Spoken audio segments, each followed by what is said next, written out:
Yeah, that's Buster. Mm-hmm. That's Buster. That's him right there.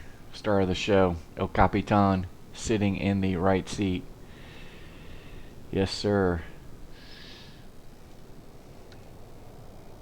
So anyway, guys, we are in Edmonton. Edmonton International. Flew in here a couple days ago. And here we are. On our way to Lynn Lake. Lynn Lake, which is... Oh, well, it's about 3 hours to the northeast of us.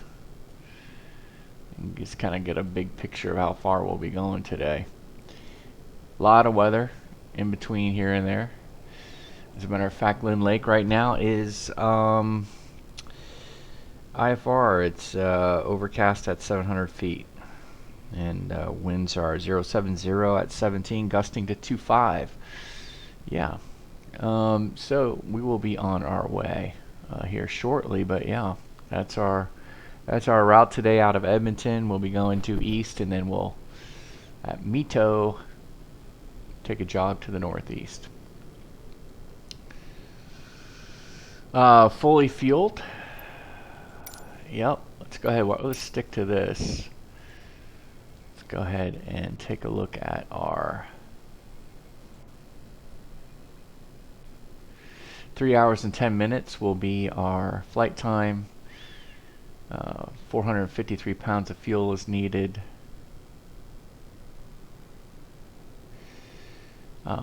We got an extra 15 just because, and then our alternate is 2 hours and 5 minutes away. I know, that's 305 pounds. And we have 45 minutes of reserve. So we're packing in quite a bit of extra. So we're out the door at 889 plus 24 for taxi. 24 pounds for taxi. That puts us around 900 pounds. You know, we're sitting at around 1200. So that's about 300 pounds of extra fuel, which is 2 hours still of extra fuel, which is good when you're flying out in the middle of nowhere. Okay. Yeah, it's not that bad, Buster. Okay. So that's the scoop on fuel weight and balance, just really quick. Here we are, fully fueled. By the way, we did get fueled up here at Edmonton, which kind of cost a little bit of an arm and a leg. Because, of course, you buy fuel by the liter, not by the gallon, and it's Canadian dollar. So we had to do a little gallons to liter deal and kind of our our own currency to get back to the US dollar. So it came out to be about $7.10 a gallon, which is off the charts compared to what we're used to spending at around $6. I think we're averaging $6, so it's $1 more per gallon. But you know, when we had to fill up, let's see, we used 800. We were at 856 gallons, so it was about 400 gallons. So it was an extra $400, something like that. So yeah, so it can definitely make a difference.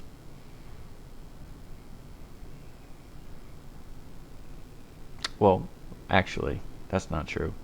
So it's 400 pounds divided by 6, give us the gallons, right? And so that is $1 more. So yeah. So no, I was about to say it only costs us $700 to fill up. So, but usually our fill-ups have been around 600. So anyway, enough of all that. Buster's getting anxious. He's got the agita. So let's get this show in the sky. Let's go. Bear with me.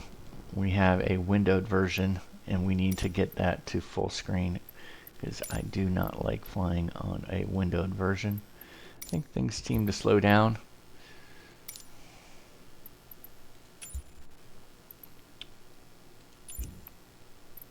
Resume. Okay, here we go. All right. IFR plan has been filed via Vatsim. We are That's interesting. Okay, now we're neutral. Flight level 210. No departure. No departure out of here. That I did not want. That I did not want either. That's what I want. Okay. Sorry about that, guys. So, yeah. So we got no departure. We're just going to fly out 30, hang a right, take it to our first waypoint. Hang a right, or maybe hang a left. Hang a left and go over the field. We could do that. I don't know. I don't know what they prefer.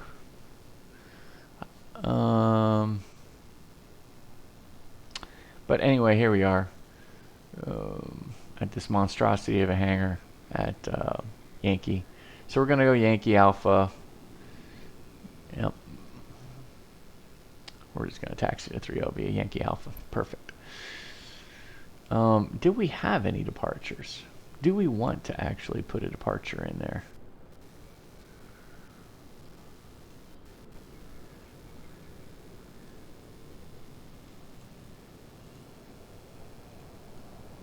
Why can't I grab the screen?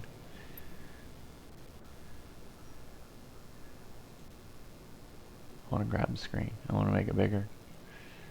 Nope, I want to make this screen bigger.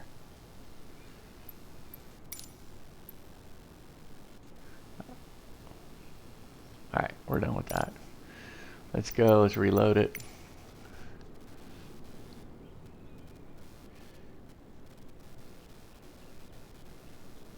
There we go.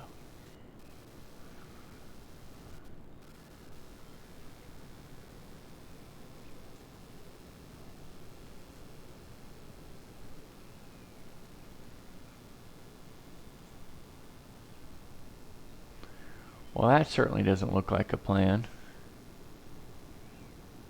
I don't know these other departures. They're not showing up. Only one seems to show up. What does this one look like?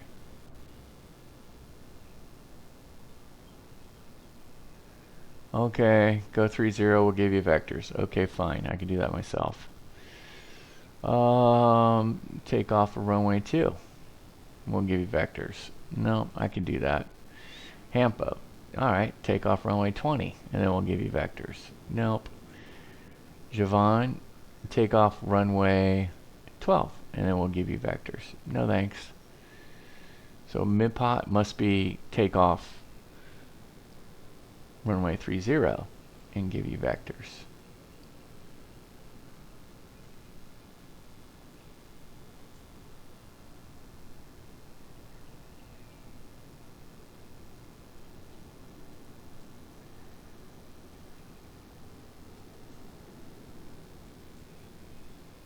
Yeah, we didn't file the flight plan for that, but that's okay. How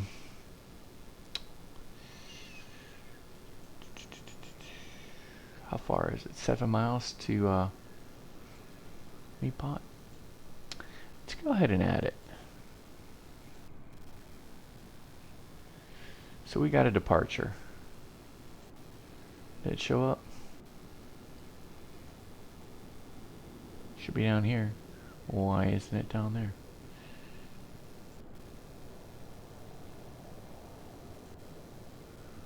Why isn't the MIPOT departure showing up? Add to route. There we go. Yep, we'll do that.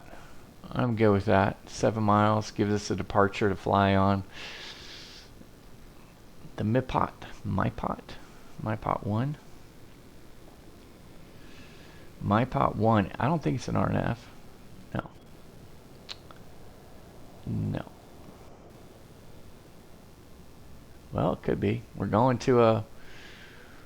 Looks like we're going to an RNAV point. It is RNAV. There. RNAV SID. So, RNAV to MIPOT. You guys always getting your clearances on RNAV on clear for takeoff, RNAV to MIPOT. You can go clear for takeoff, and that's all you say to the controller, and the controller goes, and clear to RNAV to MIPOT. And they're kind of like, yep, how many, been there lots of times. It's like, oh, I see. You want me to confirm the first waypoint on RNAV. As old school pilots, we never had to do that. But I really see the benefit, particularly at parallel runways. I mean, man, it makes a heck of a lot of sense. Okay. So we got that. I know, Buster, we're wasting time, but at least we don't have the engine on. Oh, let's go ahead and get our first points. Wayne, let me just write it down for our Nito. Sedur.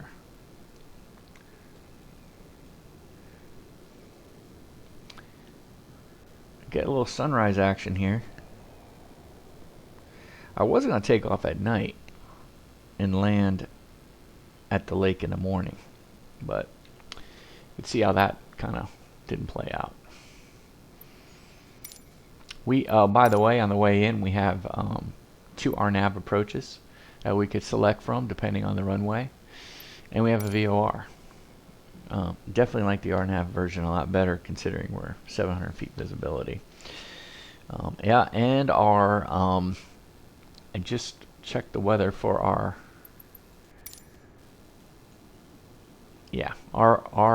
backup, which is way down here, Diefenbacher International.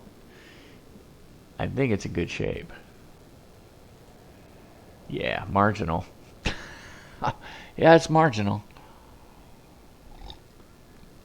Well, we have enough to come back. We have enough to go to the alternate or come back to Edmonton. So, anyway, the winds, I think, are going to be out of the east. Let's just go ahead and just check the prevailing winds. I know, Buster, we're taking way too much time. I mean, we're already 12 minutes in. It's minus. Yeah, so winds are going to be coming out of the southeast at 146. At 19, I mean, it's pretty calm. Yeah, right. Okay, 173, 180 on the ground speed. Where we going much faster. You watch, Buster. This is a beast. For those of you who haven't flown the Beech Baron analog 58 pressurization, I'm telling you what, just for flight, black square, man, they put it together on this one. This thing is a beast. I know y'all probably flying the Duke right now, the Duke piston, the turbine, all of that, and we'll get there at some point. Black square, another beauty, I'm sure, developed by Black Square. So we'll get out there. We're really late to the party on this this Beechcraft, you know, because their latest version is the Duke. It just came out about a week or two ago. Can't wait to fly it, but we're enjoying this one. We're gonna fly season 2 with this aircraft. Maybe season 3 is the Duke, or we stick with the Beechcraft theme and go to the Beechcraft, the King Air. Probably makes sense to jump to the Duke first and then the King Air. I don't know. I mean, what are they? They both. I mean, you can go for a turbine engine, kind of a smaller version of the turbine engine. I mean, there's 2 of them. But anyway, I don't know. We're in Simland, so making the jump to the King Air might be a good deal. Or you fly some with the Duke and then go to the King Air. Not sure. Alright, that's us. We're ready to go. Let's get the show in the sky, Buster. Here we go.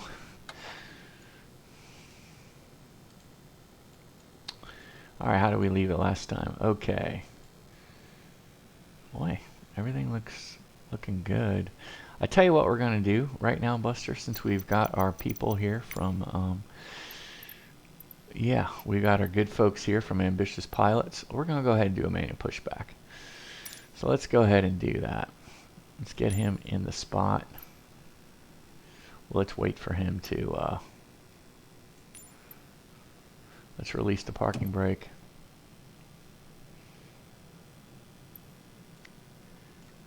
How we want to look. Well, we can't go back much further. So we got this, I guess it's a hangar without any doors. Well, we got our fire hose. That's important. We got some air conditioning, which I'm not so sure. Maybe, hopefully, maybe that's heating. Oh, are you ready, guy? Let's do it. Parking brake. Oh, no, no, no, no, no. Manual pushback. Release parking brake.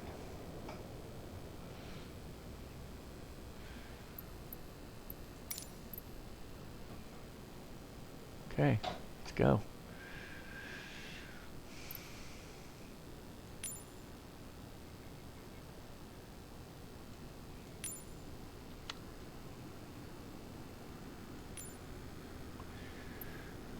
Now we're just going manual.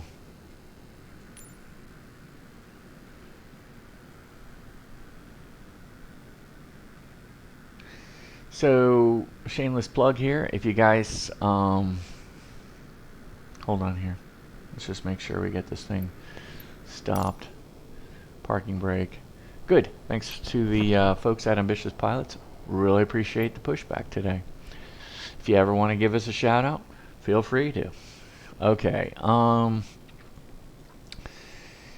Yeah. If you go to flightsim.to, look up flydog_studios. And we have released Hollywood North Perry Airport, a scenery. We've been spending a lot of time on a scenery. We're going to release it in 5 different phases. I know. Why didn't you just wait until the whole thing is done? Well, I'm telling you what, Hollywood North Perry Airport down in Fort Lauderdale, Florida is a beast of an airport. There is a ton of things going on there. I mean, 10 flight schools, 4 major FBO hubs, 4 runways, 2 parallel north-south, 2 parallel east-west. Man, it's been a blast. They got banner towing operations. They've got a college campus that's near. I mean, it's just they got a 727 that the college kids work on. I mean, it's all out in the tarmac. I mean, it is mind-blowing how much is going on at a general aviation airport with runways that are no larger than, I think, 3,200 feet. We have had a blast. It has a little bit of sentimental value to Buster and I, that airport, but be that as it may, we've released the first 2 phases, which was the Hollywood aviation part, as well as a complete redo of all of the runways, all of the taxiways, all of the markings, runway markings, taxiway labels. Oh my gosh, all the taxiways were mislabeled. When you think about it, you've got 10 flight schools there, and the default airport is all wrong. So these guys and gals trying to learn how to fly, they're gonna go ahead and use, probably a flight sim, at that airport. Now they have something they can use that has all of the correct markings. So like if you're holding for a runway 10 right at taxiway Bravo, now you can do that. So that was what we wanted to do, give back to the community. And we are struggling to do it, learning Blender on the fly, but we feel we've got it pretty well licked. Go take a look at it. First couple phases look pretty good. Got some good reviews so far. So anyway, shameless plug. Time to get the show in the air here at Edmonton. Okay, let's go ahead. Let's get the, I don't know why we had landing gear up, but it's now down. Parking brake is fully set. All of our switches are in.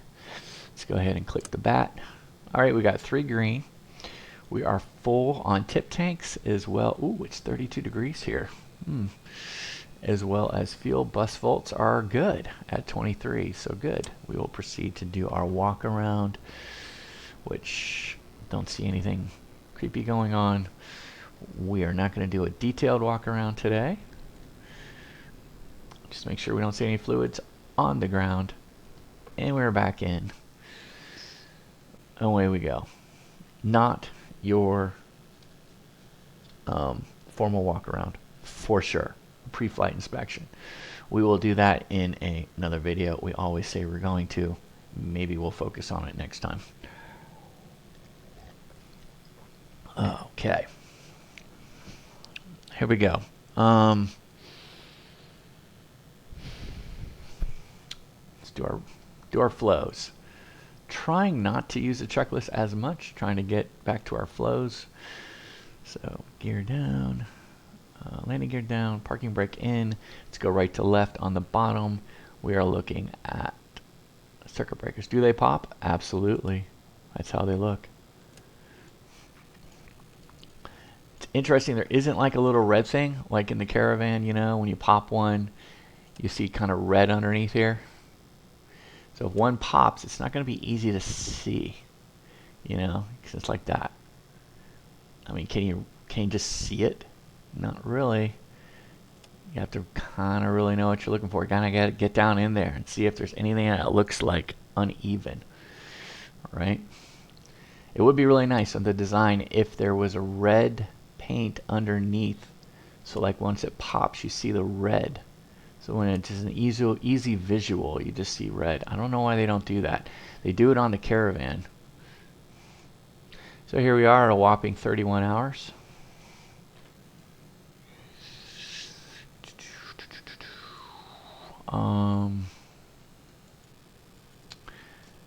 Going across the top, everything is off.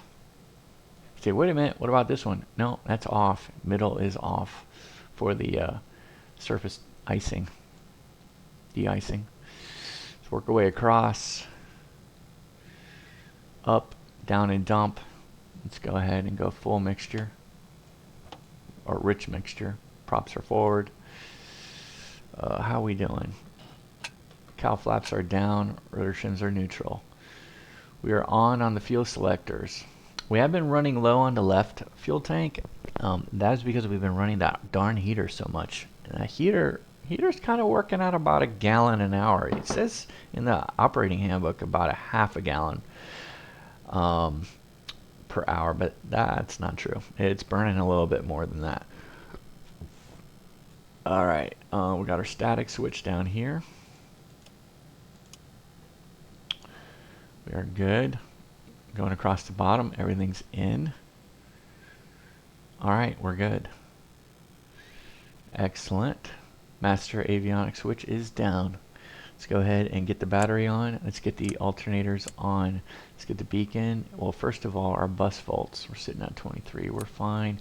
Let's get the beacon nav light on. Let's go ahead and see if we hear the fuel boost at low.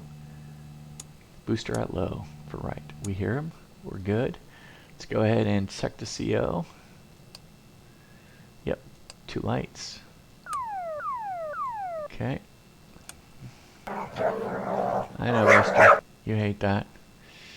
Let's make sure the weather radar is off. Okay, we're good there. Okay. How about the annunciators coming on back? Lights are all operational. That is good. Yeah, we can use some heat. Let's go ahead and hear that heat. Whew.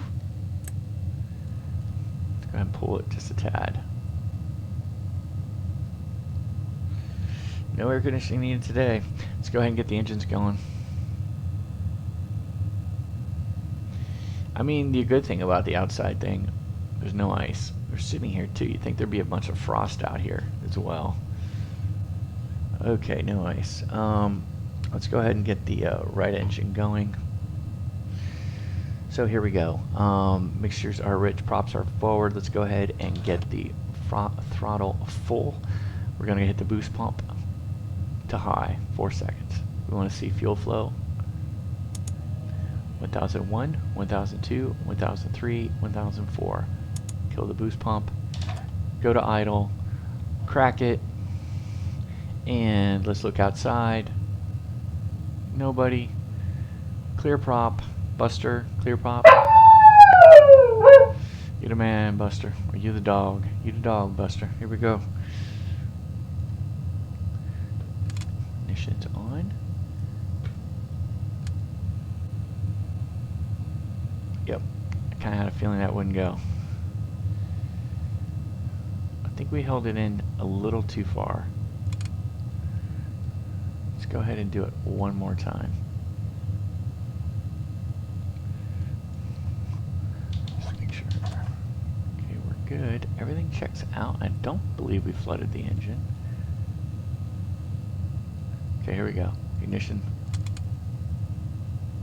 Okay, let it go.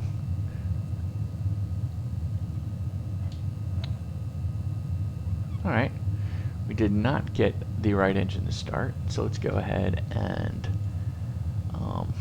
let's just see if we've got something quirky going on here. Let's turn off the heater.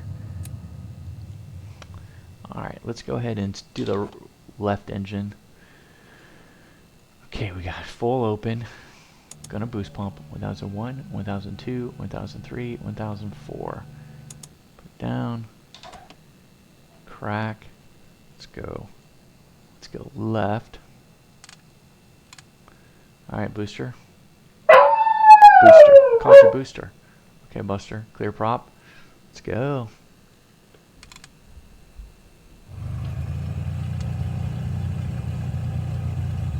Start is off. We are green in the oil pressure. We have a slight increase in the temp. Let's raise us to 1,000 RPM. Good left engine start. Alright, let's see. Let us see. Let's check a couple things out. Okay, yeah, we definitely had it on high.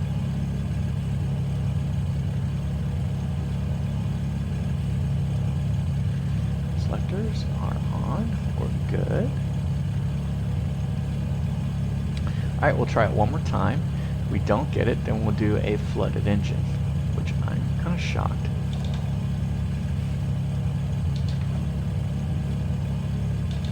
Let's go open. We'll do it for 3 seconds this time. 1001, 1002, 1003. Down, crack. Clear prop.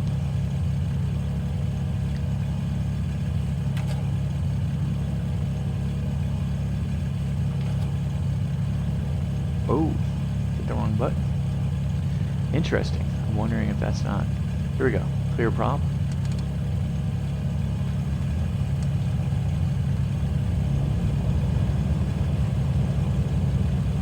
Got it.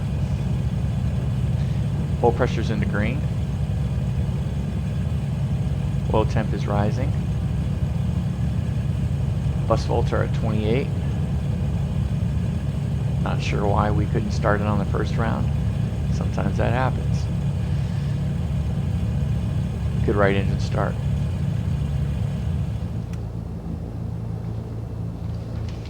Let's get avionics rolling. Let's go. Let's pull down the weather really quick. I know Buster should have had that before. We're just looking for the altimeter right now. 2977. Winds at 300 at 6. Perfect. Right down the 20 statute miles. Gee, mini Christmas. Few at 5,000. Let's go. We're gonna go straight to 21.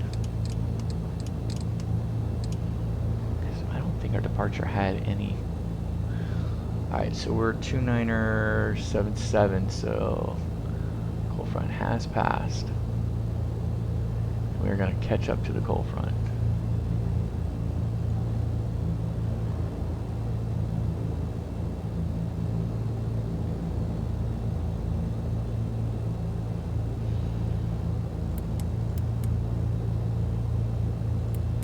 How's the attitude indicator look, Buster?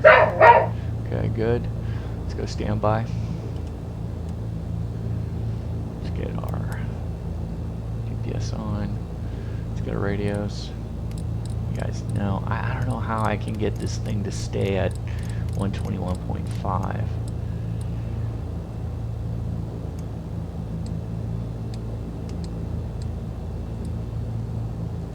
When I turn off the aircraft and leave. Oh, I don't think I have to do CTAF. We're international now, so I think it is straight up Unicom for Vatsim. Hope so.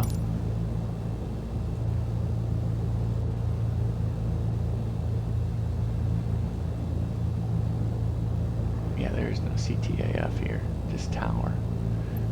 We'll keep it real. My pot. Get away from my pot. All right, 2900. That'll be pretty simple. I mean, we're at 2300 right now. Okay, we're going to climb on heading to 29 and then direct to VO. Okay, so interesting. So you're going to fly out runway heading 300, not track 30. You're going to fly runway heading. Hello, hello. Getting some sort of feedback. So anyway, yeah, we're going to fly out heading 300 to 2900 feet, then direct to Omval, then track 300 to MIPOT for vectors to assign. That makes sense. Maintain 6,000 or planned flight altitude, whichever is lower. So we're going to go to 6,000. Okay, so I was wrong. There we go. Okay, let's get the Comm 2 on as well. Do we have a VOR? I'm sure we do. Let's put it in. 114.1. Why do you do this? Because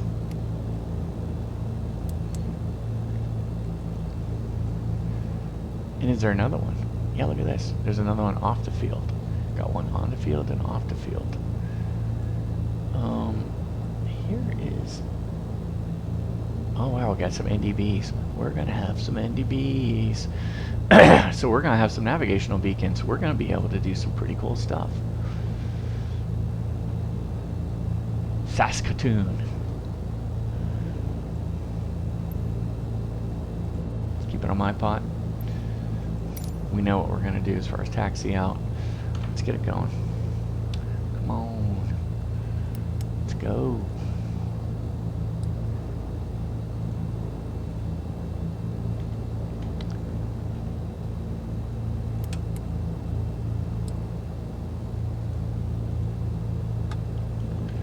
We are on our way to finding the crossing point for this aircraft to get to Greenland and then going to Iceland. That's what we're doing. Kind of crazy? That crazy or what? Actually, let me back off. Let's put on our departure. There's my pot. Get away from my pot. Runway 30. Yes. No transition. My pot is the transition. Perfect. Okay. Push. Okay. Oh, interesting. It goes manual. So we'll go direct at some point. That's right, because it was vectors. Wayne.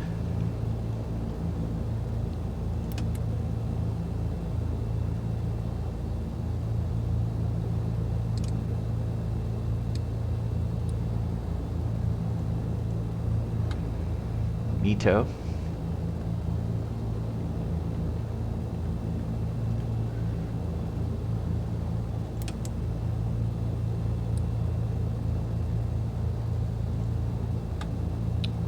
Sedur.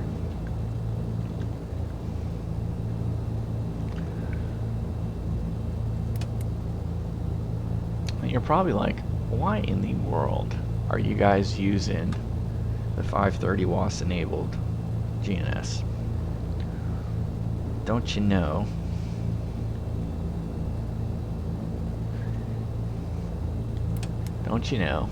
that you have a 750, a GTN 750? What in the world? Well, not really, right? I mean, you kind of gotta go get it. Get it into your community folder, I guess, and have it there. Is it pay for version? I don't know. Still, the fact is, all the aircraft, certainly around where we live, that you can rent, have the 530 WAS enabled. So it just keeps us active. What if we went to a GTN? You tell us we'd never want to go back? Of course. Of course. Just like the airliners. When we fly the airliners around SimWorld, we've got phenomenal stuff. I mean, think about it. SimBrief automatically loads in your, into the MacDo. It already loads it in. It's phenomenal. Boy, you can do it by hand too if you wanted to. But anyway, let's verify our route. Wrong direction. And here we go, picking up at Wayne. Keep it at, but actually, you know what? Let's go here. We'll go here. 20 miles here. I'm okay with -2. Just put the airports down. It's fine. Is off. I don't know if it does anything. We have had not really much issues with traffic. Maybe that's because we're flying in like remote places. VNAV, we always say we're going to do this, and we're going to do it today.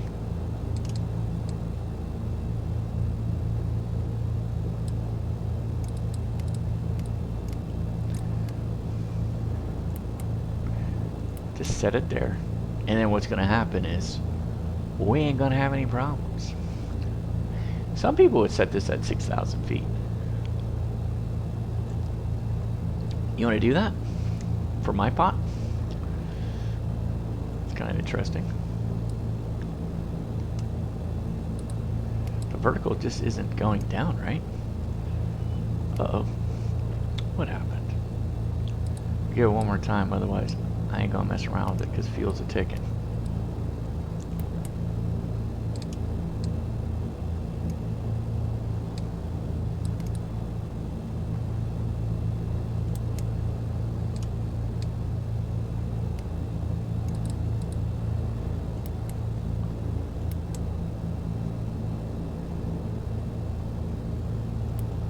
Does it do climbing? Let me tell you something. Our vertical profile on the way up is insane. Yeah, that's more like it, but we'll keep it at 1.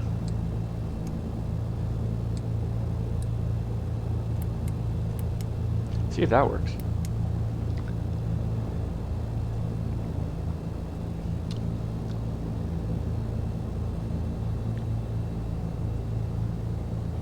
So we're going to fly runway heading of 300. Let's go ahead and get this on our flight plan down here. There it is. And then we're going to go direct to Int'l.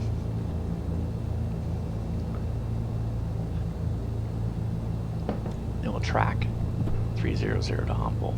Big difference. Fly heading versus track. Man, it's still cold in here, Buster. So cold in here. Funny, we go to 7,000. Is that the version for IFR for international? Don't know. We did not get anything on our flight plan, so I think it might be. We'll have to look that up once we're in the air. Interesting how it just defaulted to 7,000. Hadn't had that in a while.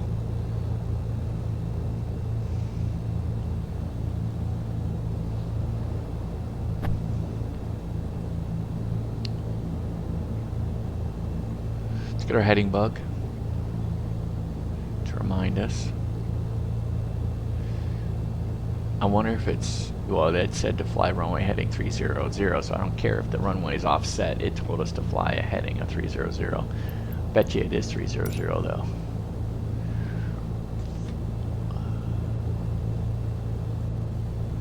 Yep, 300 on the money. Alright, Buster. Let's go over our before taxi checklist. So the enunciators one last time. Let's pull the heat out a little bit more.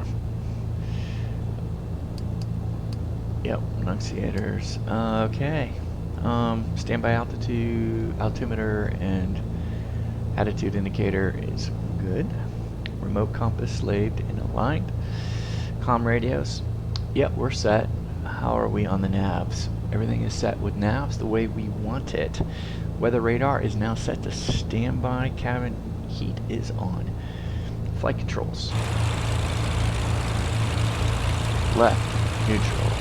Right, neutral. Right rudder, neutral. Left rudder, neutral. Down elevator, neutral. Back elevator, neutral. Flight controls are free and correct, Buster. Okay, we know what that means. Taxi light on.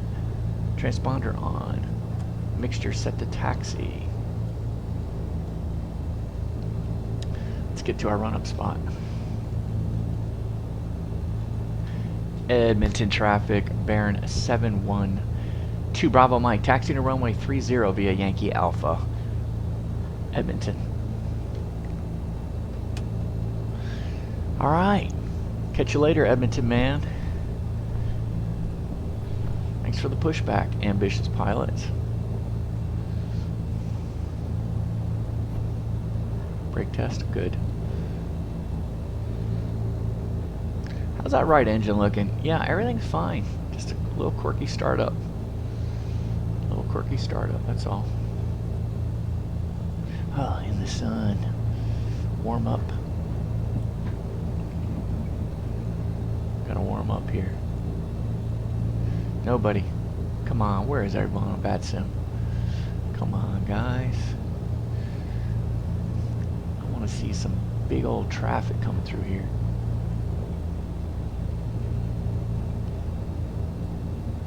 Man, this is a very, very big run-up area. So we're just going to go right over here.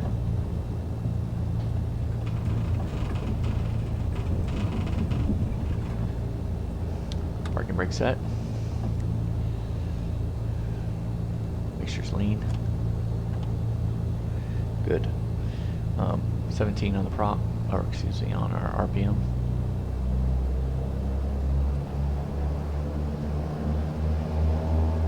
This is where we'll find out.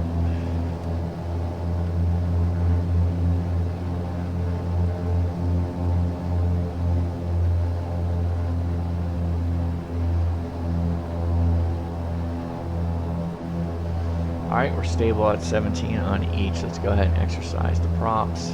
Starting at the right one.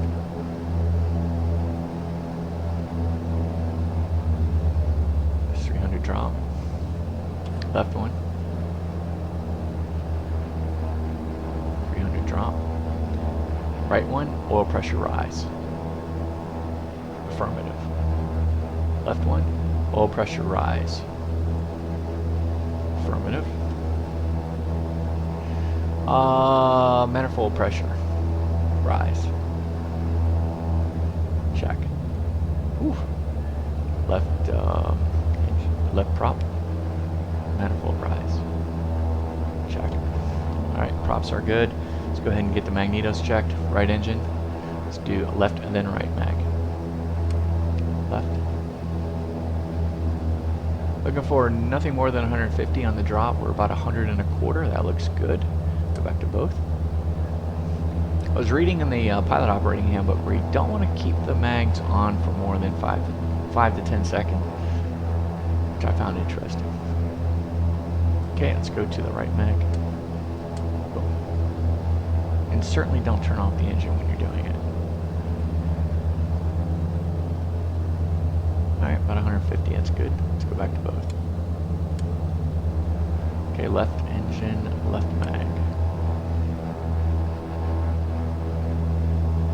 Good should drop around 100, 125. Go back to both.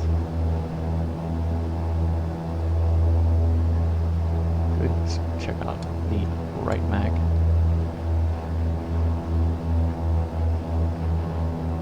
Good. Everything's checking out on the mags. Perfect. Instrument air, we're in the green. Let's do the alternator check. Turn the left off so we can see. We're looking down here at our load. Left off, right takes up the slack. Right takes the load. Right off, bus faults take the load. Left on, left takes the load. Right back on, we are parallel. Perfect. Let's go ahead now and check the all of the icing. So prop on, we can see the prop amps are positive. We're good, and a load. Let's go windshield. We should see load and light. Load and light. Keto heat. Load and light. Keto heat. Load and light. Fuel vent, just a load. Yes, check. Check. Windshield. We'll have a light here, I believe. Load and light. Perfect. Now let's go manual. Should see about 18 just to the left of the prop handle. You'll see it. So 18, and then the boot pressure is lit.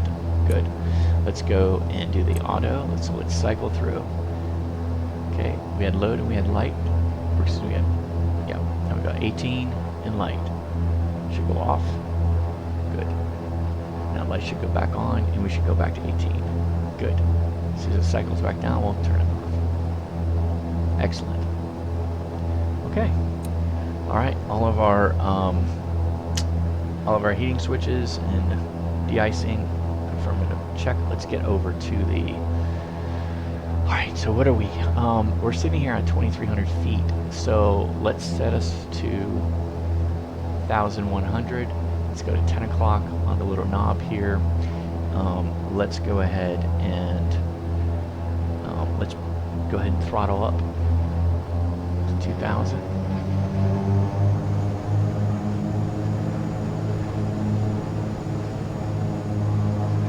Okay, let's go ahead and pressurize the cabin and the door seals.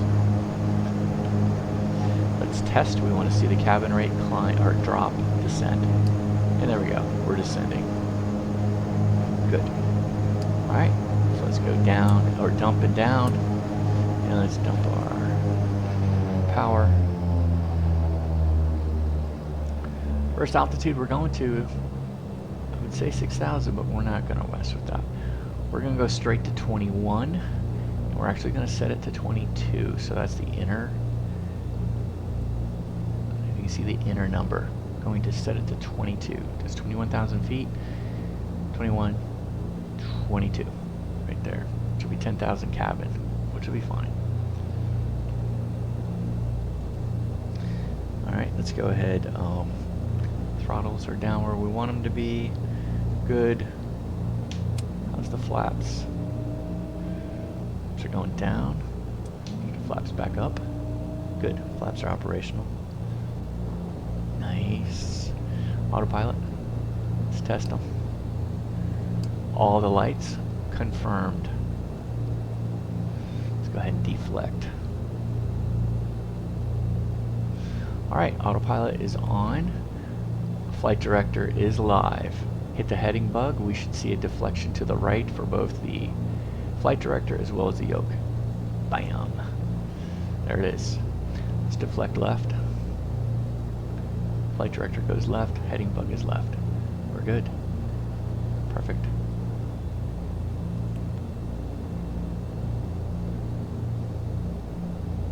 Let's go ahead and disengage autopilot, flight director. Let's put the autopilot button again, and now let's see if we can re-engage. We can. Perfect. Turn it off, re-engage one last time. Works. Perfect. Okay, let's go ahead and kill the yoke there. Alright, I guess we're not going to get ATC. I was kind of hoping we would.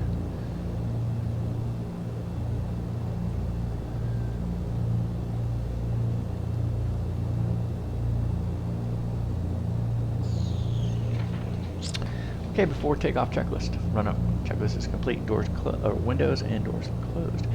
GPS, comm, and nav radios, they are set. Altitude pre-select is set. Heading bug is set. Nav source, GPS confirmed. Elevator trim to take off right down here. There we go.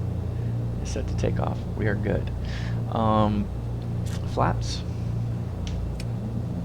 So we got approach for flaps. Confirmed. All right. Cabin altitude selector. Yep, we've selected it. Cabin. So we're going to pressurize the cabin and then pressurize the door. Away we go.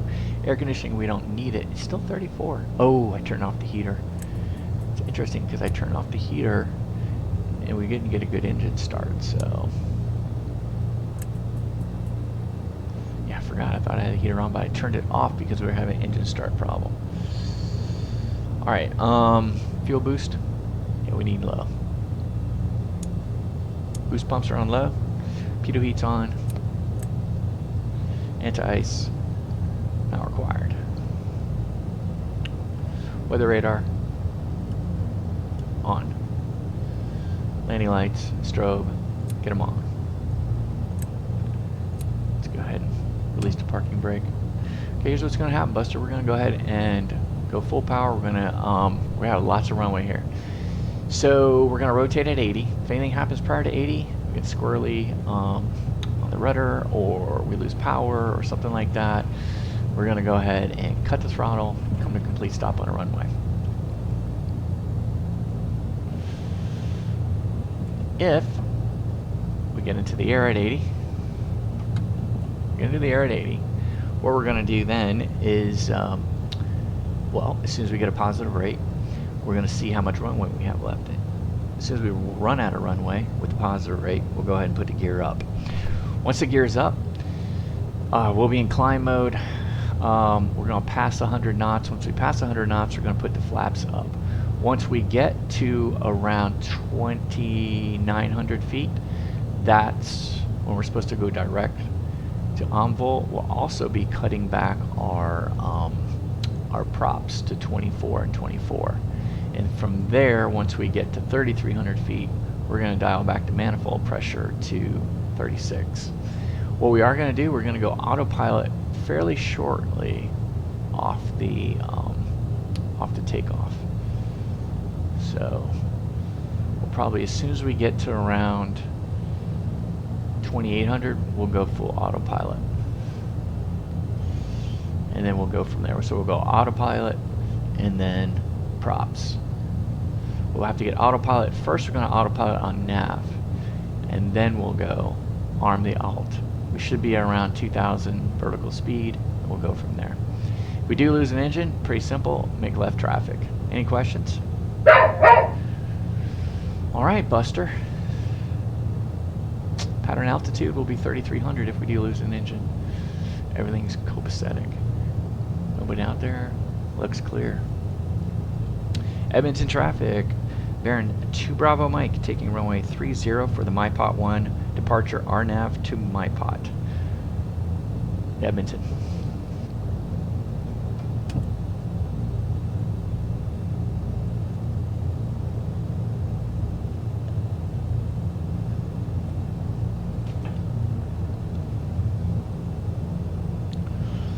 See you, civilization.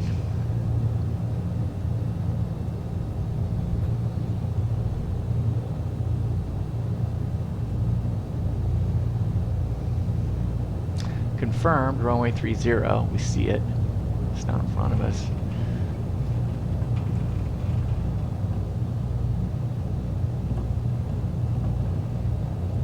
All right.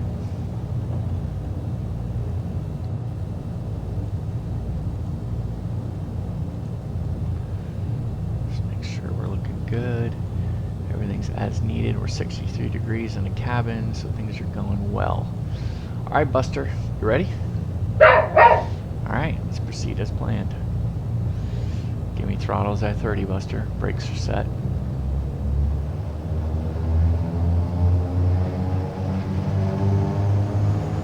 Okay. good power. We're in the green. Full throttle. Brakes set. Released. Humming. We have positive airspeed. Airspeed is live. We are 60. 70. We're 80. Rotate. Up. We have plenty of runway. Plenty of runway. Gear up. Flight runway heading. Keep it at 30. 300. Flaps up. Let's get to 2,000 feet. Autopilot's engaged. Let's go nav. Let's go ahead and arm. We're at 2,000 foot a minute. Arming. Okay, let's go ahead and dial back. 24 on the props. Props are dialed back to 24. Let's go ahead and hit the taxi light. Do a radio call in just a minute. Let's go ahead and dial back to 36. Climb out.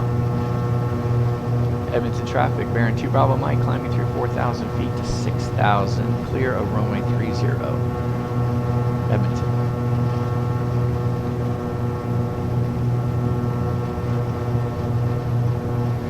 Climb checklist, landing gear up. Flaps up. Taxi light off. Landing lights, still keep them on. Prop sync on. Cow flaps.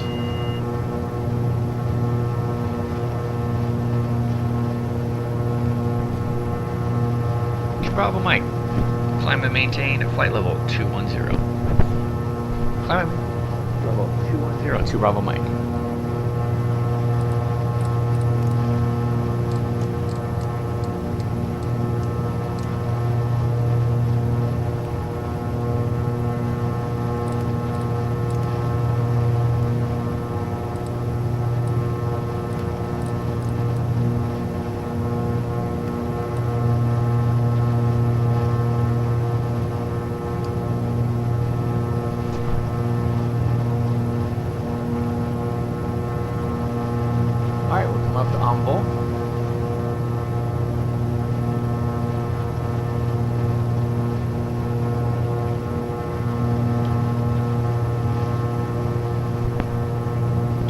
Alright, we're on our way to MIPOT.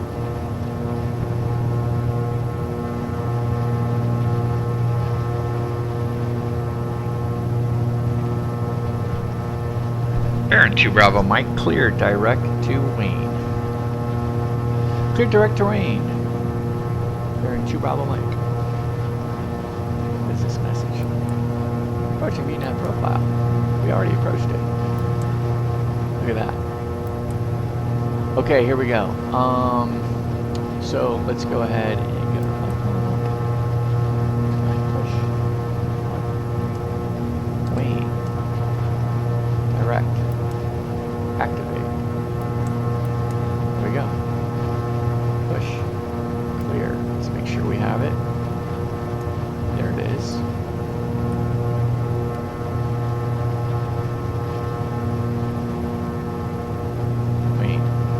Set.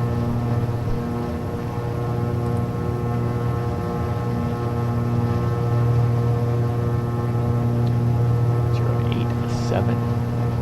How we look on the speed? 130.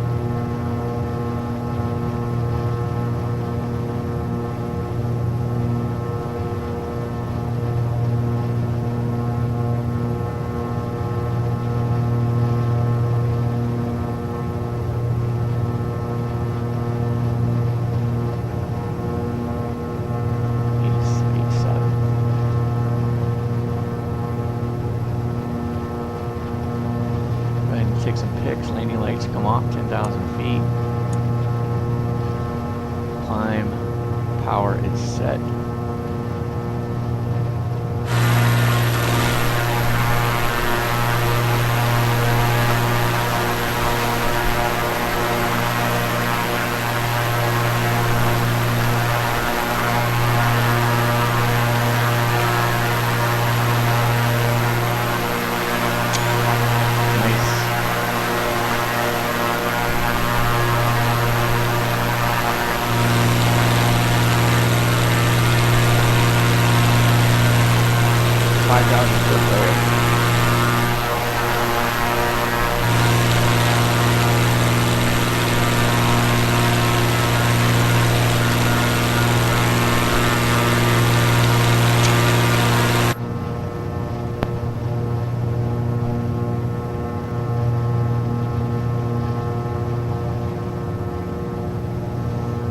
2000. Okay, so we're climbing at 130, which is fine. Fuel boost pumps need to come off.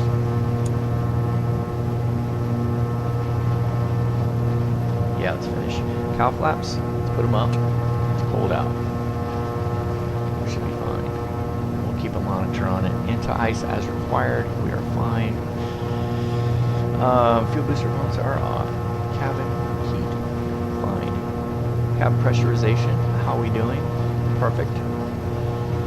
So what we're looking at here, we're at 6,000 feet as far as cabin altitude. You can see where the differential, the little hand, is sitting at around 13, and that's fine. We just want to make sure that little hand does not breach into the red. And we can do that. If we start to breach into the red, we can always push the cabin altitude a little higher and the corresponding altitude. So we're set at 20, flight level 220. Oh, by the way, we need to, I bet you the transition altitude, what was, oh, the transition altitude was flight level 180, or 18,000 feet. Okay. We're used to flying in the Caribbean and other European places where transition altitudes are much lower. So we're ready to go to standard. And I'm going to research, definitely going to research the 7,000 deal.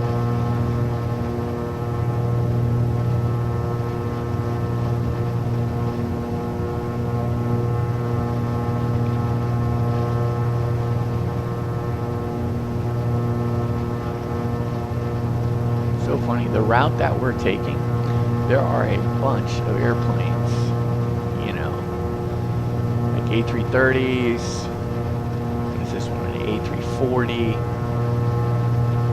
They're like coming over this route to go from like Heathrow to Los Angeles. Here's one's going to Las Vegas.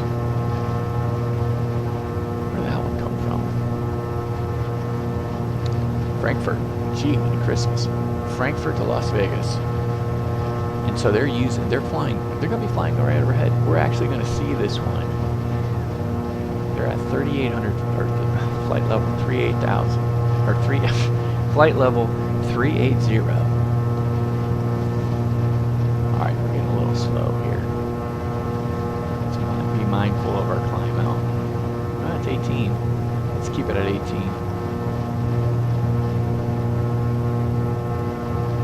Heater's fine. Wow, 47 degrees. Look how cold it is outside. We're just climbing.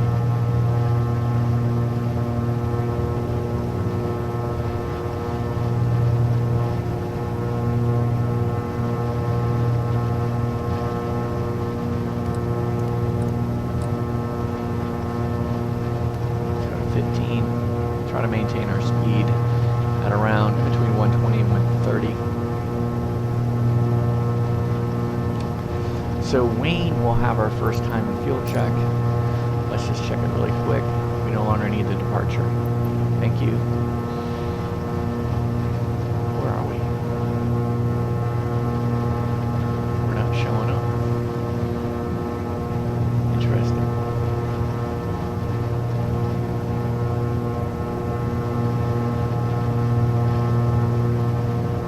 We lost something. I see us on Simaware, so we're out there, but we're not being picked up.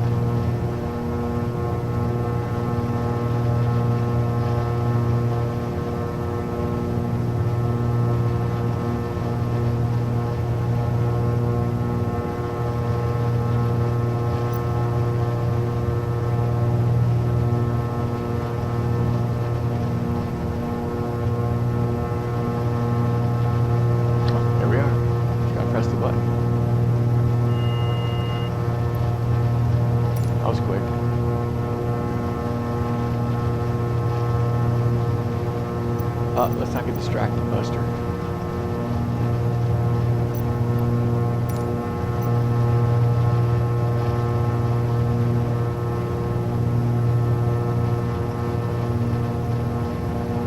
Okay,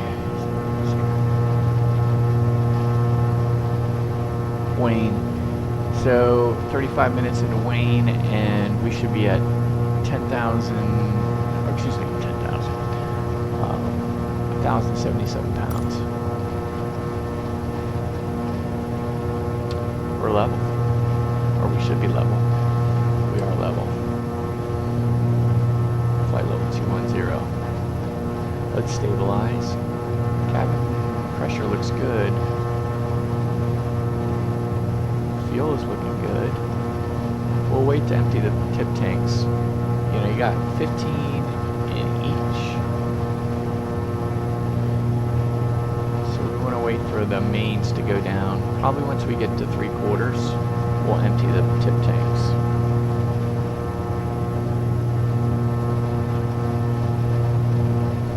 Once we get up to around 180, we'll lower the power to 32. Manifold, I should say, 32. RPM is sitting at 24, right where we need it to be. So we'll reset the power once we stabilize. Let's go ahead and reset the power right now. We're at 180.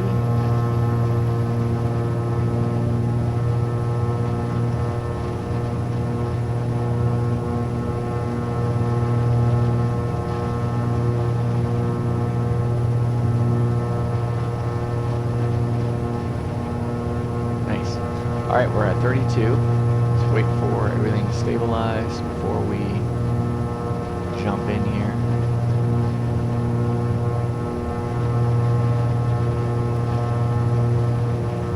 That fourth cylinder is always running the hottest.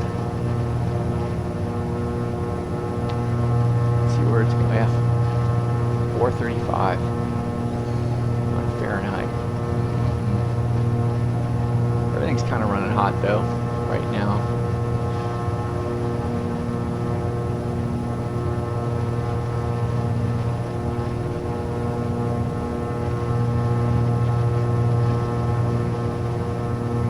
All right, let's go ahead and lean them up.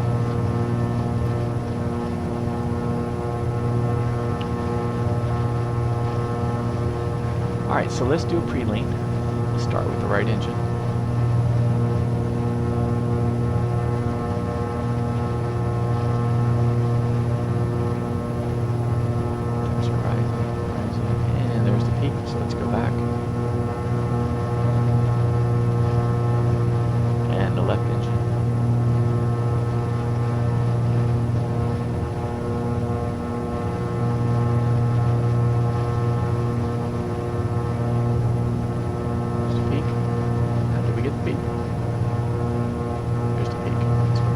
Alright, so we have a pre-lean put in play. Let's go ahead now and, you know what, Richard peak, we want lean a peak. So we press the button in between, the little imaginary button in between to the right engine. So it's going to be anywhere in between 25 and 50 is what we're going to try to get to once we get to the last peak.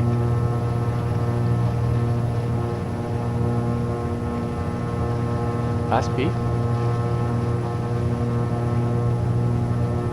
Leave it at 42. I like it. Okay.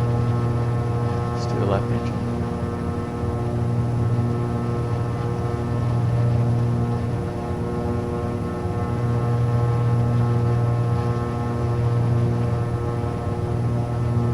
Last peak. And we want to see around 41.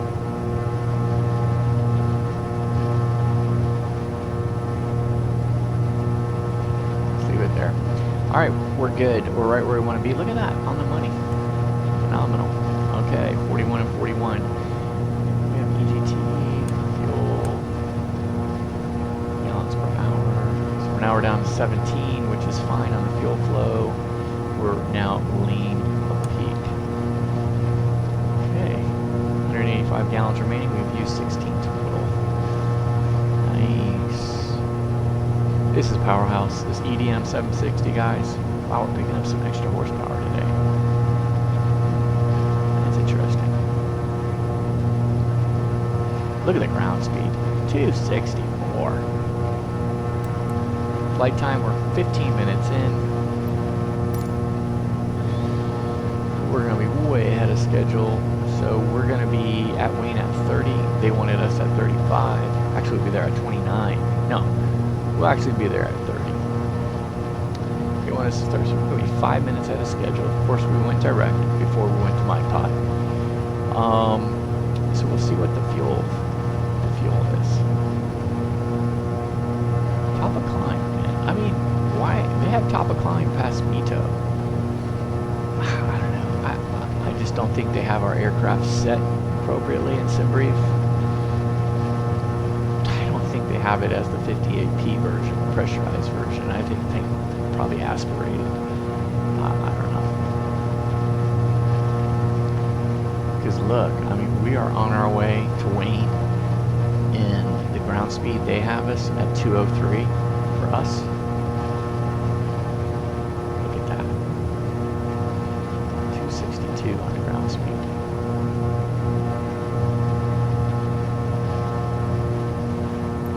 Okay, let's go ahead and set our true air temperature, or excuse me, our true airspeed. So I liked it going to our, I mean, I'm telling you, our transponder is a powerhouse too. Look at this. It's got pressure altitude, which reminds us we need to turn to pressure altitude. It has our flight time. This is wheels up pressure. So as soon as the wheels up, came off the runway, boom, that flight time starts ticking. So if you're like us, who forget to see what time we took off, this is a great way to keep that from happening. And then outside air temperature, minus 34 degrees Celsius. Perfect. Where else can we check? Right down here. We have this analog version, or we just go digital. 34. So we're at 34, minus 34 degrees Celsius. So how do we set our true air temperature? Let's come over here to go to 21. Put 21 in the window, and we're going to set it to 34, negative 34, which is right around there. It's going to be 240 plus. I'd say it's going to be closer to 250.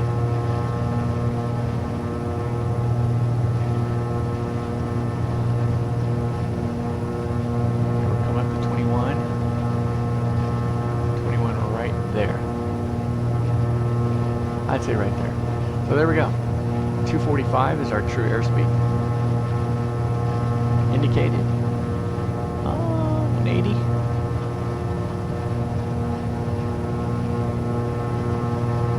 True airspeed's 245, ground speed is 261.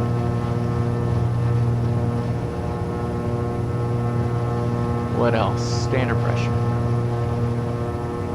Need to do that when we pass flight level. So we're going to do the flight levels. Here we go.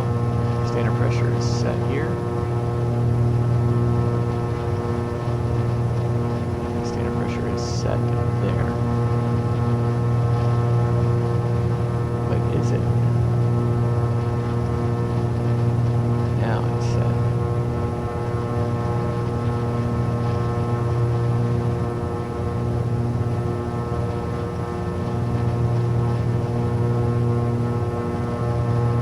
Alright, what's this little message? Looks like our course is right on it. I don't know what they have an issue with. Alright, standard pressures are set. Let's make sure. Good. Pressure altitude, we're right in there. Ooh, it warmed up. Minus 34. Density altitude is 20,300 feet.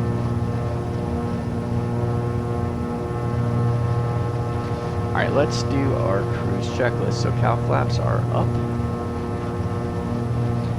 Anti-ice as required, not necessary. Fuel booster pumps, they are indeed off. Cabin heat, we're at 70 degrees. We have unlocked the code, Buster. 70 degrees. I say if you start flying the Baron, one of your biggest challenges will be temperature management. Cabin temperature management. These two knobs down here for air and heat, air conditioning and your heater, good luck with that. We like keeping the blower on low and just kind of messing with our heat flow right here.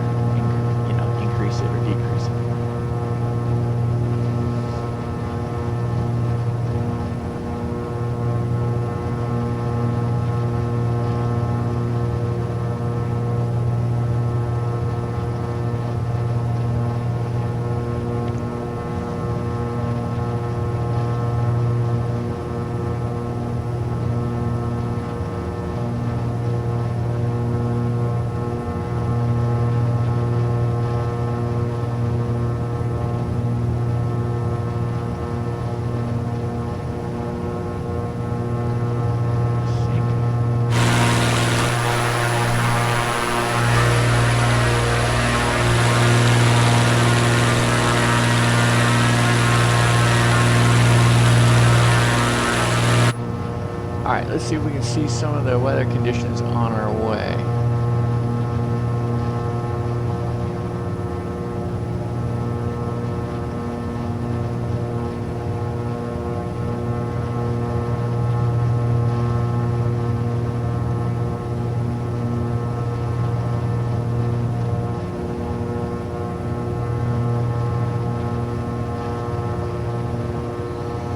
So here we go.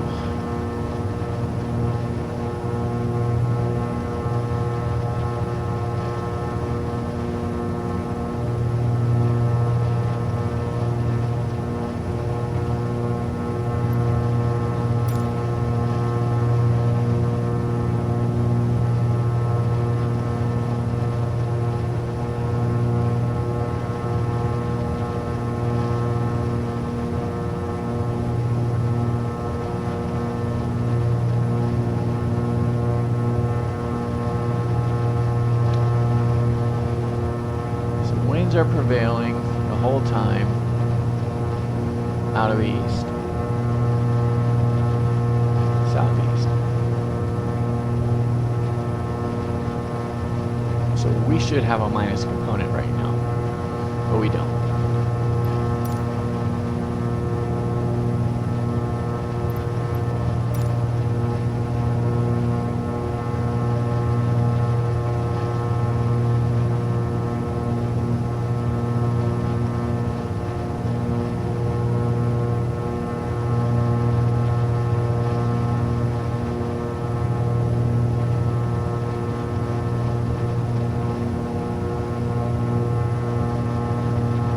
So let's look at segments.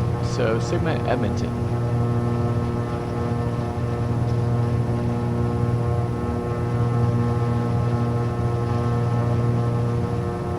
Yeah, we saw that moving north to northwest at 15 knots. Interesting. And then Winnipeg.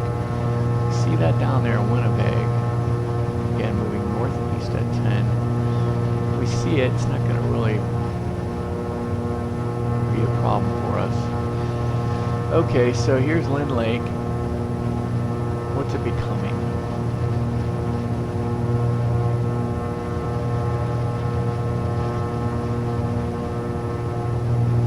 So we're at 14 Zulu. So we're in between 11 and 19. Here's 11 and 13. It's gonna, looks like it's lifting. It's broken. Interesting. So it's overcast at 060, but it's broken at 012.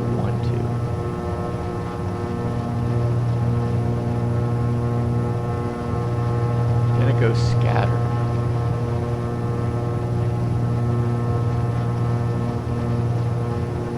And then after 13, which is kind of where we're at, right?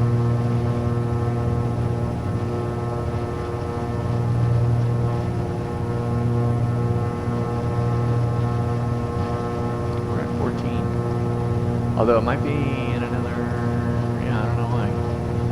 Okay. Oh, well, we pulled this map. We pulled this weather late. I wouldn't expect them to keep this.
All the NOTAMs.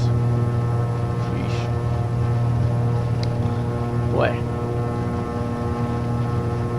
Blasting will take place. Alright. Just so many things.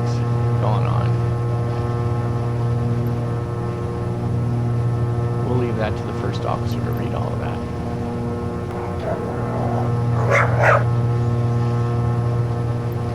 Yeah, hey Buster, I'll just try not to flip off the avionics master on final this time, like we did last time. Alright, what do I want to check? I want to check out this squawk code.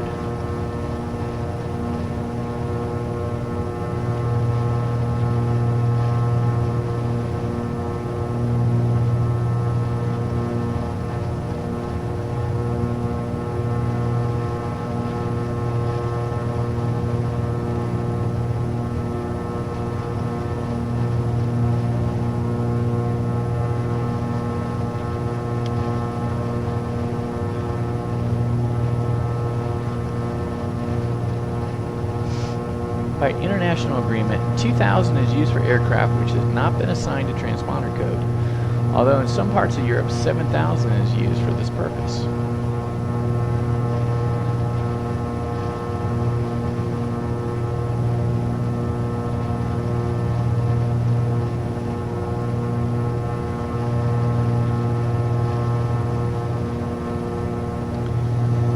So it looks like 7000 is for VFR internationally. No.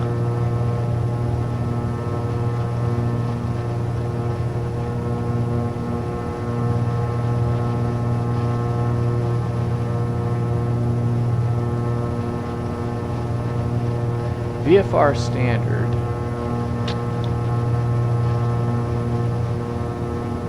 Squawk code when no other code has been assigned. Well, we know that 1200 is visual flight rules, VFR, in North America. So maybe that is international.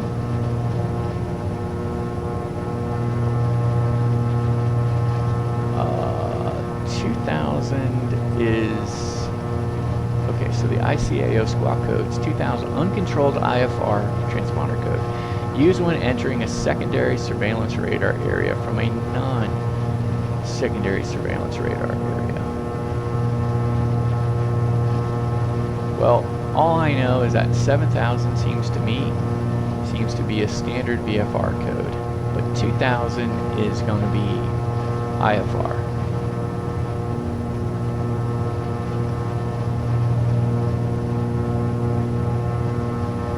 Yep. Alright, we're going to go to 2000, Buster.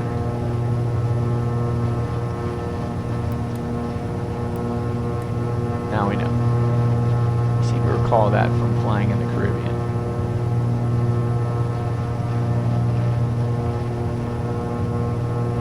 Alright, here we go. Our first time, and we got some clouds up ahead. Look at that layer below us.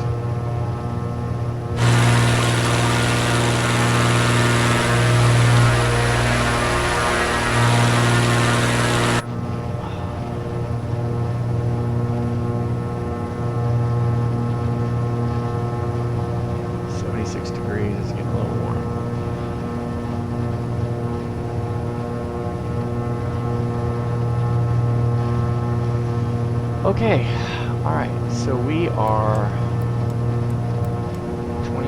30 minutes in. We're supposed to be there at 34 or 35, so we're 5 minutes ahead of schedule, and we were supposed to be at 1,073 pounds. There we are, or 1,077, there we are. So we're 17 pounds to the bad, which is 3 gallons. Pretty darn good. 128 miles, another 30 to meet him. Alright guys, time to go back to the galley and get some coffee. We are on cruise. Everything is looking spectacular. Looks like we're headed away from this layer. So, yeah. It's almost too cold. It's getting to that point. Too cold. Minus 40-ish, 35, 40-ish to where we don't even have to worry about icing. It's too cold in this upper layer. We have the sun. We're above everything. Man, we're looking good. found out our squawk code, international IFR, or just IFR in general. I wonder if that's in the United States too. Obviously in the United States, I mean, we would get clearance, we would get a squawk code.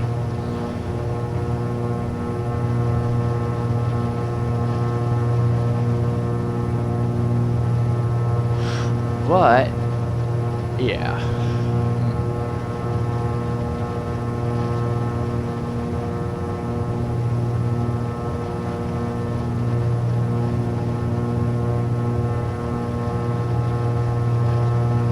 I don't know.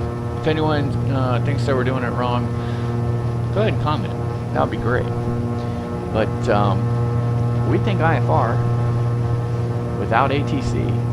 So I have Vatsim right now, so we're pilot control. Squawk 2000.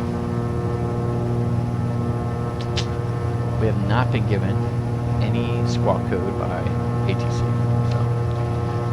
That's our story, and we're sticking to it. Time to go get some coffee. I'm going to go ahead and put this out here so you guys can enjoy.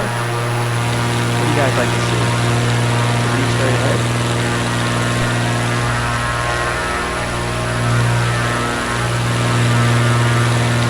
Or the view from behind?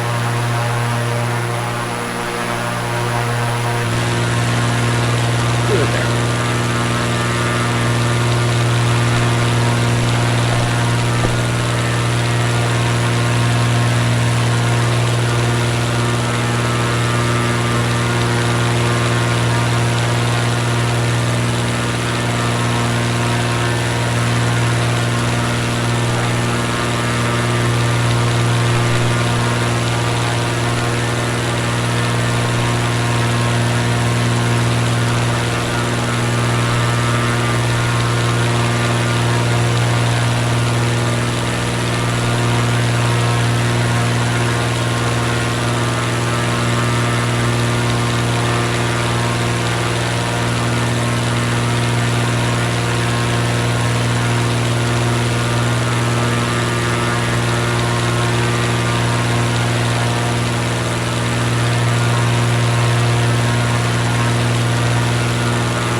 glad we caught this in time.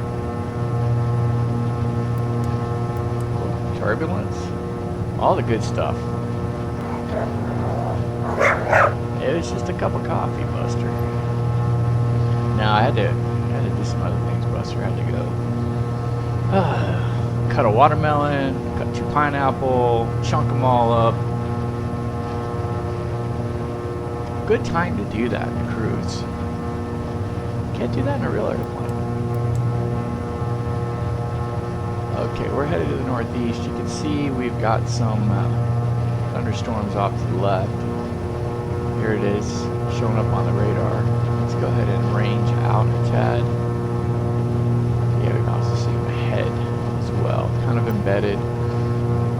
Let's see.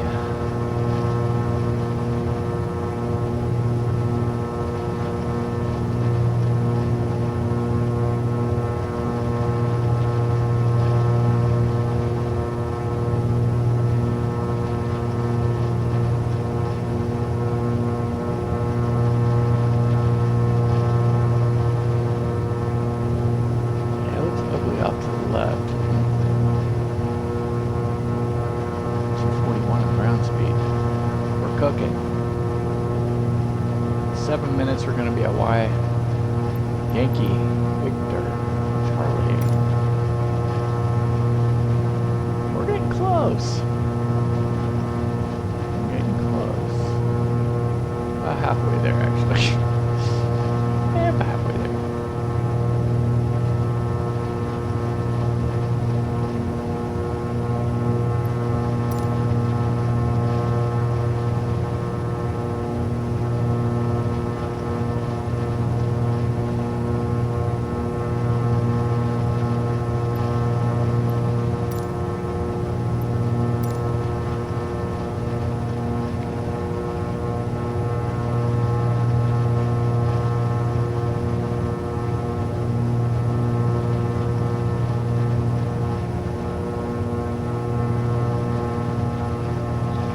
Well, we may have to deviate.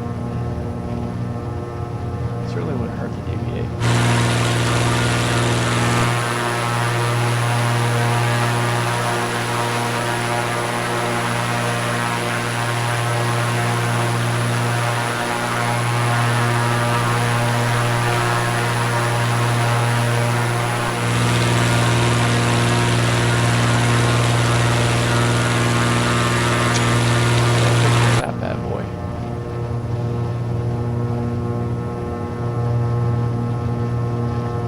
So far, so good. I mean, I'll take this over here, but you know, you can kind of see it might be closing down.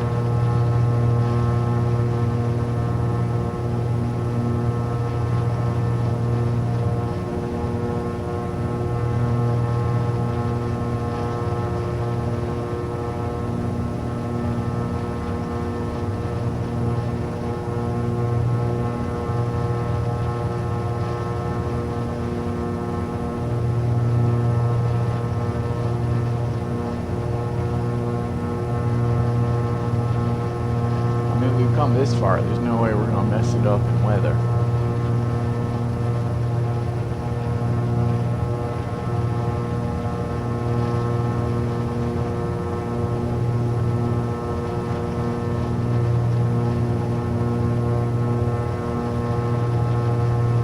I mean, right now, the next 60 miles we look pretty good. And kind of deviate behind this as well, 45 miles out.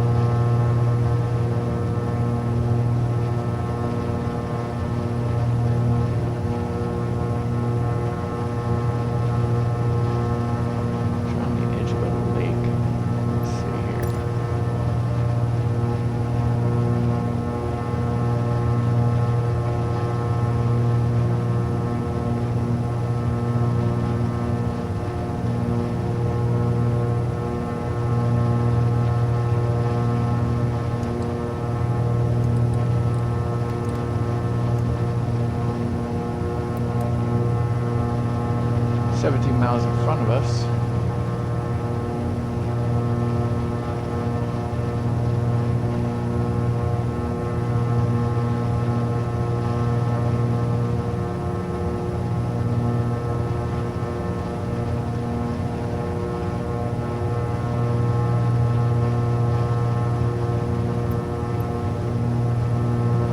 was good flight planning though, kind of bring us around.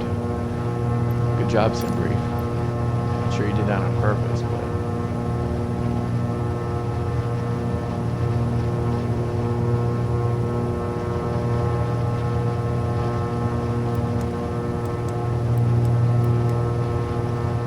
Alright, we've been wheels up for how long? Hour and 27? Hour and 27.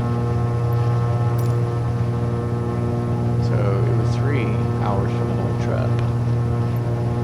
We're ahead of schedule. In 3 minutes we'll find out how far ahead of schedule we are.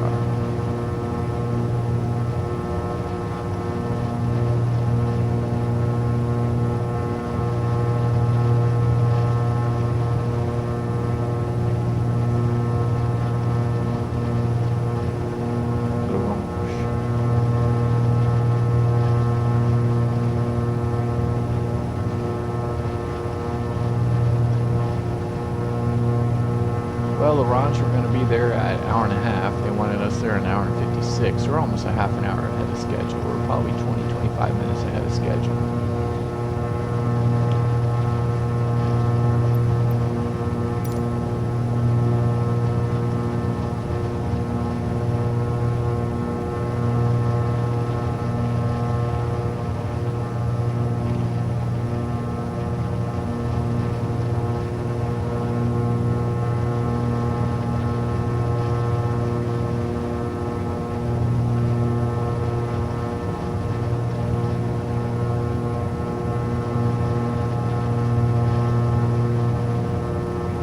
So in 8 miles, we're going to make a jog. We're going to make a jog out here, so we're going to come away from this cell right here, which is not really showing on our radar.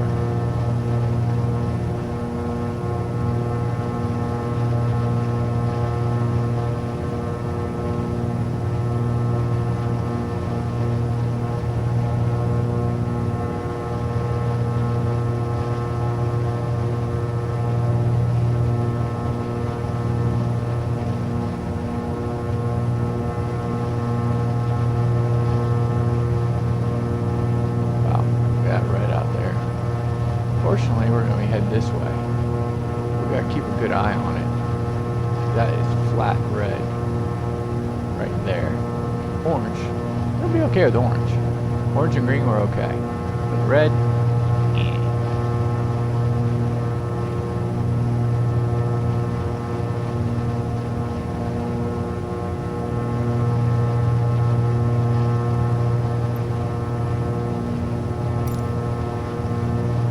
Alright, we should be at 900 gallons, or pounds. And how are we? 846, so we're running a little bit more. So that's 50 pounds, man, that's almost 10 gallons. We're eating up quite a bit more gas. We have to take that in consideration on our alternate. Let's go ahead and empty the tip tanks. Tip tanks into the main. I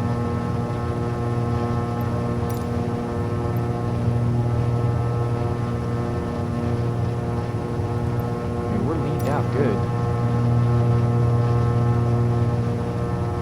We're 50 gallons.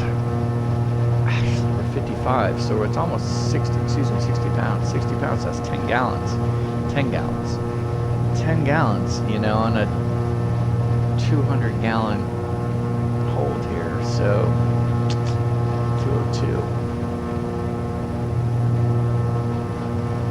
Alright, here we go.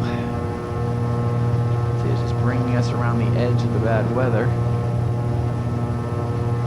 course, we got some nasty red up here in the next 90 miles, probably between 70 before we get to Litgo.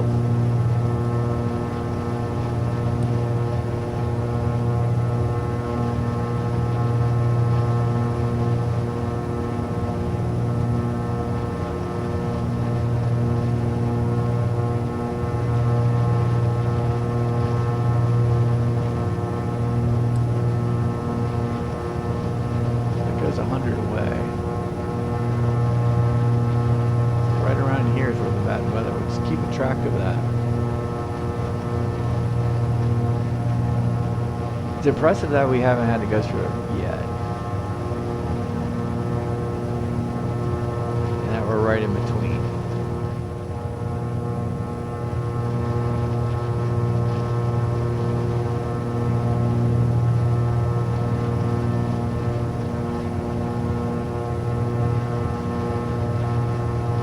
Fuel flow is settled in at 18. Cylinder still running hot. See what it looks like.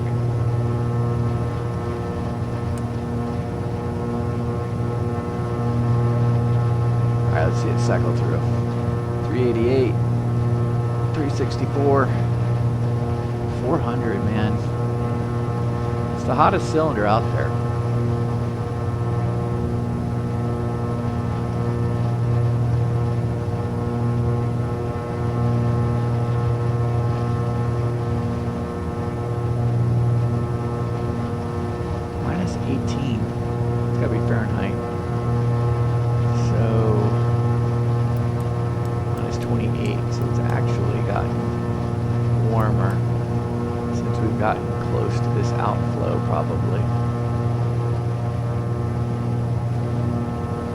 Considerable amount of moisture in the air. Interesting.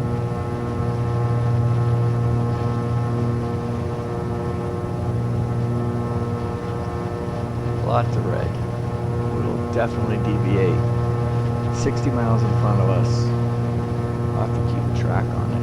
Definitely do not want to screw around and have this come into our way. Not quite too sure which way it's going. Let me look at the weather like on Sky Vector. Yeah, weather on Sky Vector poops out right around here, so we don't get to see anything. So, and then SimAware weather has it, but it says we're clear all the way, which we know it's not true. I've never had much luck with the SimAware weather.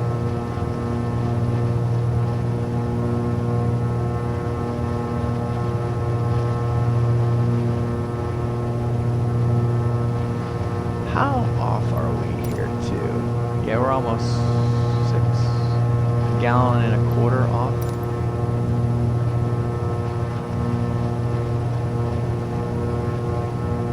Once the tip tanks get put in, we're gonna go ahead and cross feed a little bit, get some more fuel into the left. Take it from the right, put it into the left. At least for a couple gallons. You can see here we've been at it an hour and a half, and we're, well, an hour and a half, and it's about a gallon and a half. So maybe a half a gallon is right.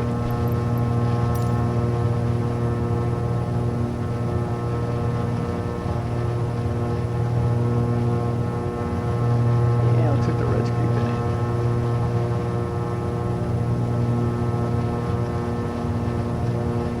We're still away from it, but a little too close for my comfort. Definitely like to deviate around 40 miles maybe, deviate. 40 miles away.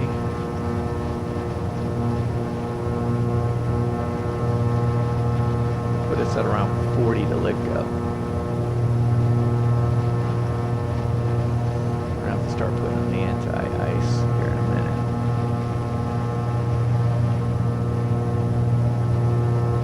Although I think it'll be quick. And I might only put on the windshield. Look, you can even see right past it. It's gonna be fast.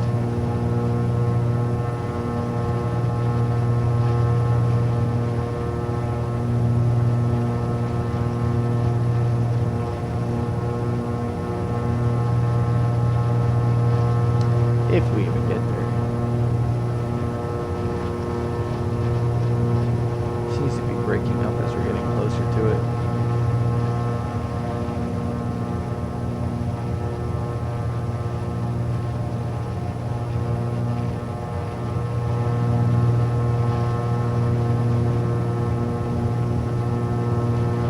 That's the guy like getting walled off for us. I wonder if that's it.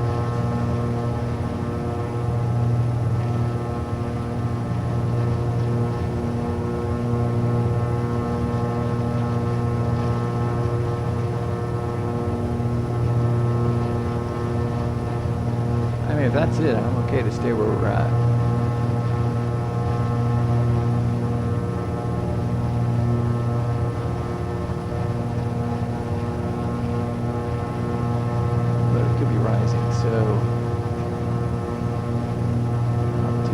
Rising and expanding. As you can see here, it hasn't crusted yet like some of these have.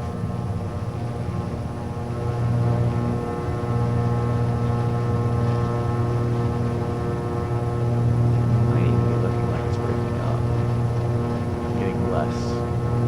Or it could be that we're just getting closer.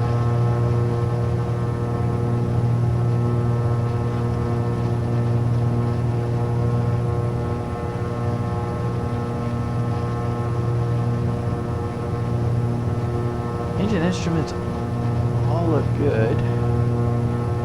Still running hot in that one cylinder.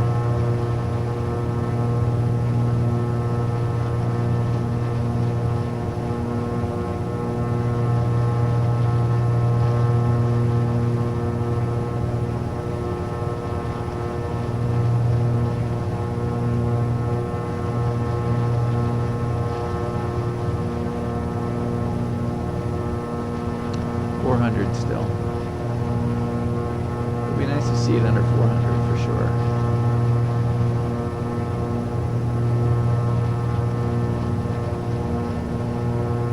That cylinder ran hot last time.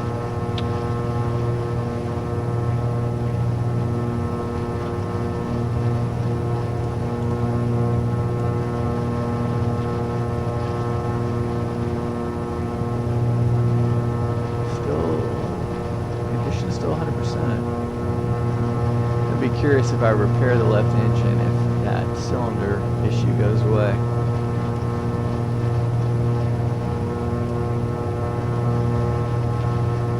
Looks like it's getting smaller. Which that would make sense.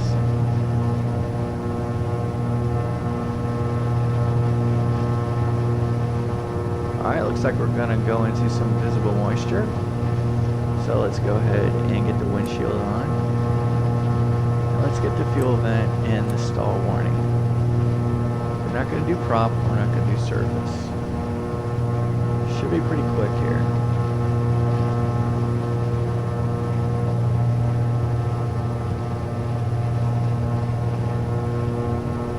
Here we go.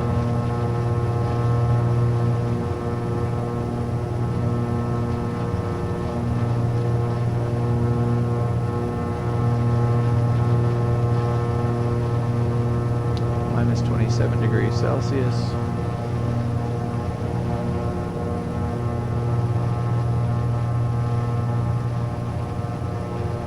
And here we are. We're through it already.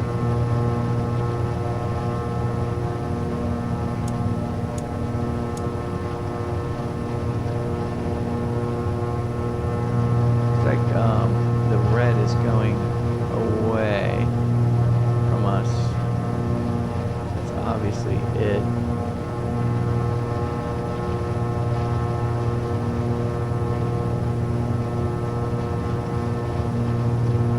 Coming up against some more visible moisture. Let's go ahead and keep the windshield on.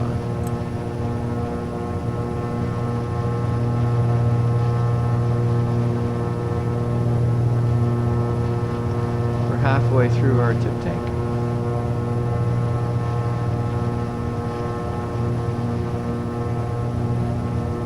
Why don't I want to do fuel selector on? Well, let's get the tip tanks to drain first. Then we'll cross feed. What's the message? Yeah, we're right in there.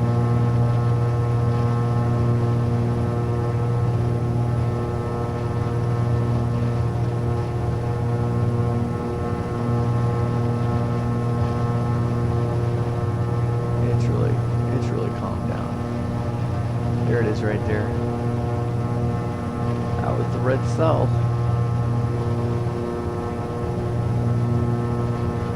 Looks like we are beyond it.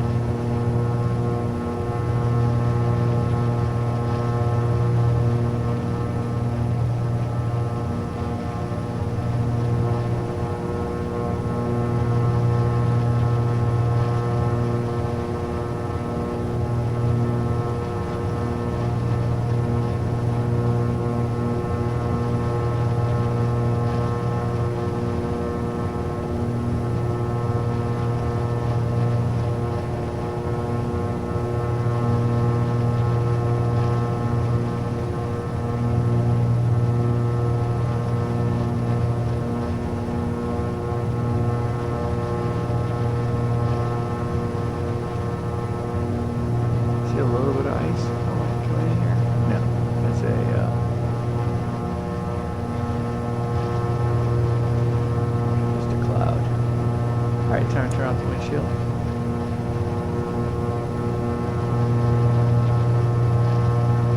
I guess that's a cloud.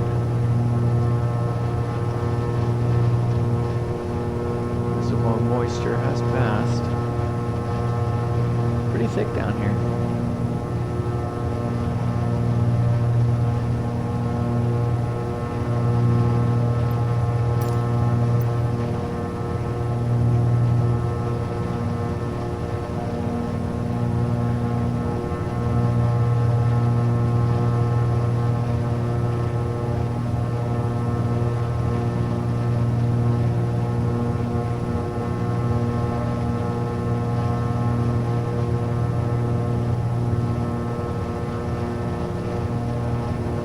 Actually not that far away.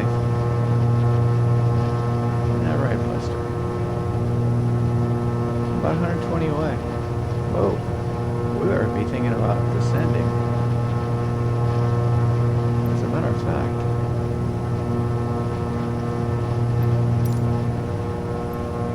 Let's go ahead and check the weather. Still IFR. 500 feet. Brilliant. Is there an approach that will get us in at 500 feet?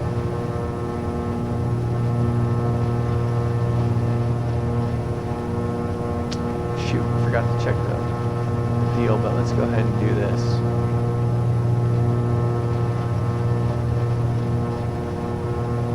Whew, 519. 519. Will we break out? Will we not? Alright, it was at 700, so I'm hoping we get a little bit of wiggle room in here. Alright, so 3.5 will do. I wonder if the other ones, if there's any difference. 503, coming from the other direction. Of course the VOR will be much higher.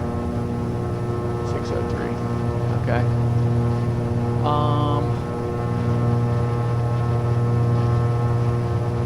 What are the winds? 7.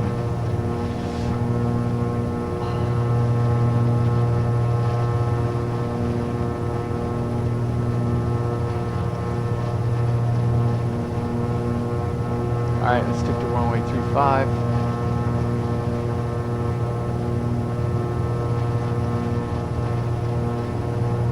Okay. Let's get into DUXOB.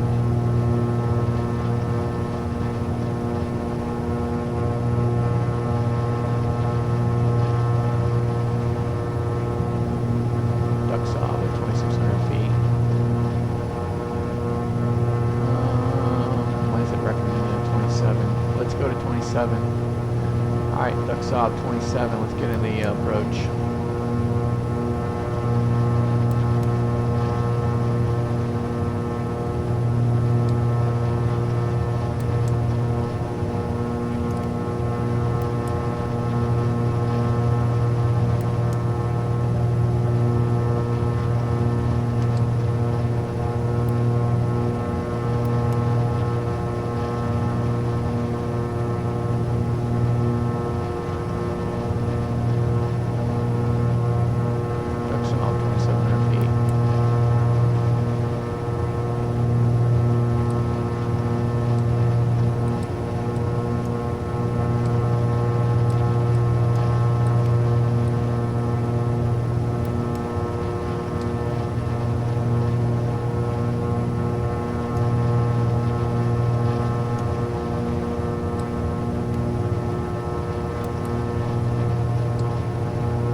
they're pretty much there.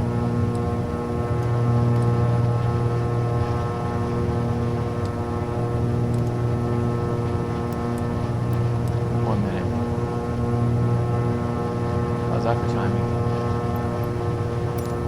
Give us plenty of time, Buster, to review our missed approach procedures. Send the target. Dial us in.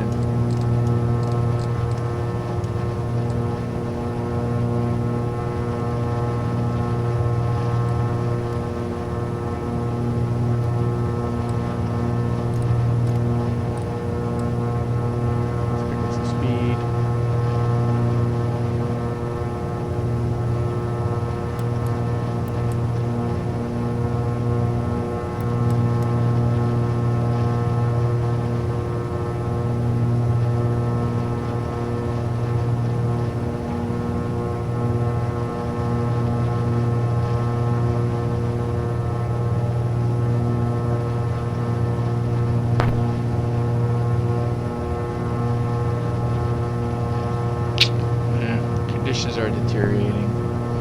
They're going down to 400 feet. They're expecting. Actually,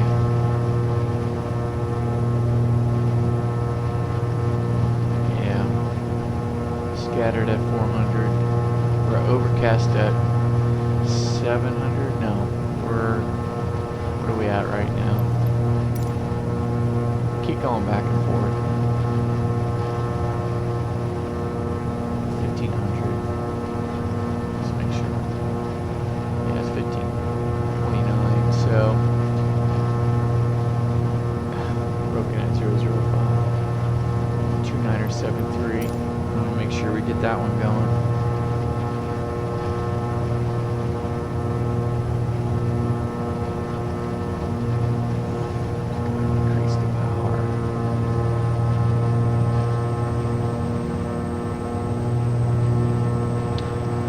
For descent, we're all good. We're looking good. We're on track.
Set at 2973. Okay,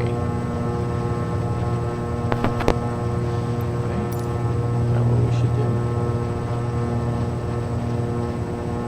18, flight level 180 and 18,000 feet. Set to inches. Here we go. 2973.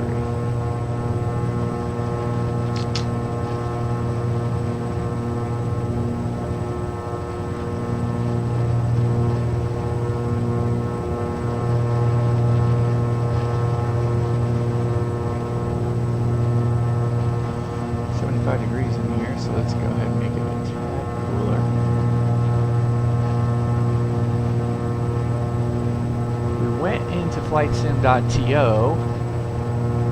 shocker, no Lynn Lake Airport, so we have to go with the default.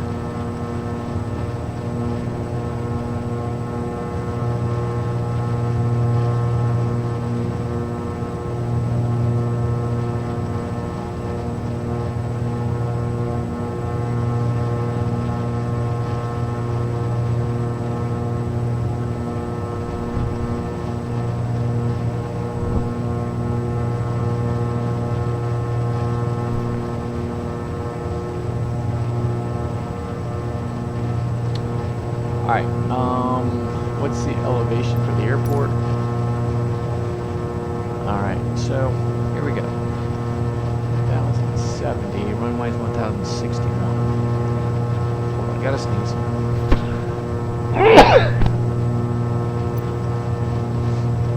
So, we have LNAV. I don't think we'll have vertical guidance, which will be another fun thing. Okay, so that's going to bring us to 1680.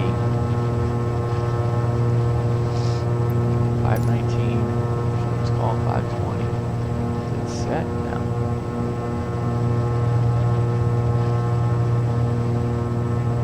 It's 520 right there.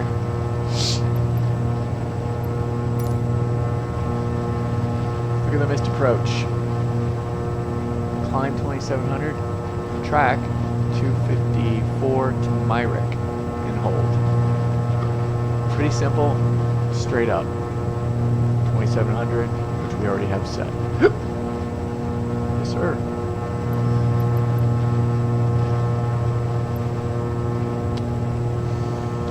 On go round.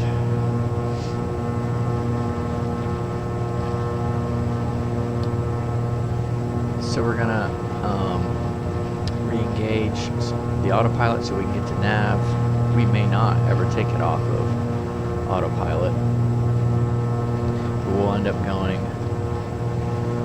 full throttles, go around flaps.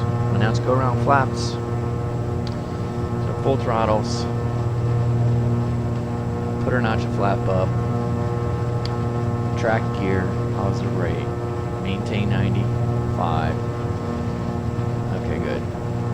Fully retract flaps. Yeah, so one notch of flaps. So we'll go around, one notch of flaps. So go around power. Then we'll have one notch. Okay, hold on.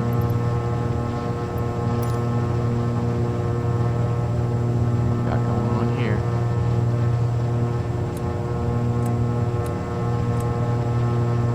Guys, see that? Still wants to go left. Let's go ahead and get in our. So we have a. How's the power looking? Everything's looking good on the engine. I've got left rudder in there. How's our navs doing?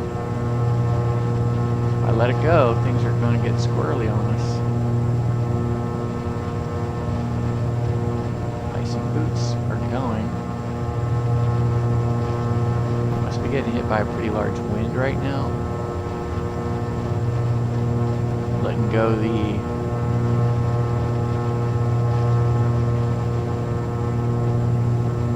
let go.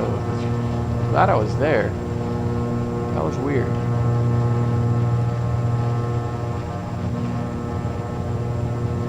Okay, let's set the pressurization.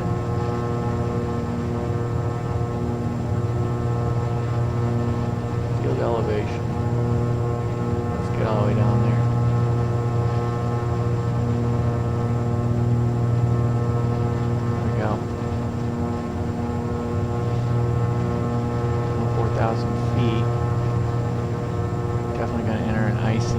Yeah, that plane started to pitch. This will be interesting to watch the film on that one.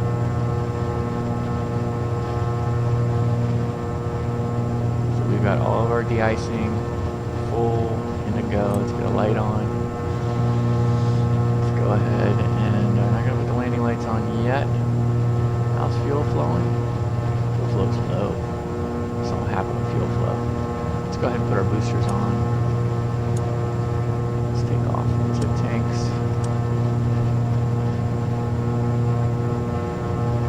Booster went Oh well, okay. Well, that makes sense because we're in descent. Let's keep the boost pumps on low. We're now in the clouds, so we gotta keep our eye on the HS or the attitude indicator.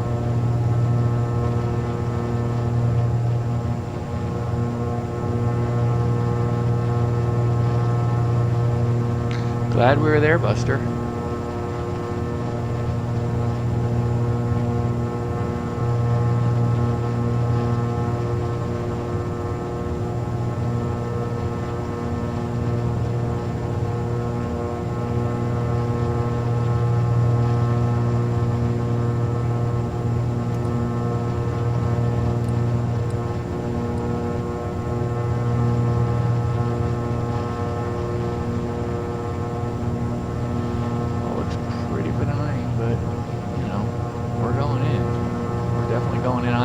So we're going to be full IMC here. Ooh, fun, fun, fun.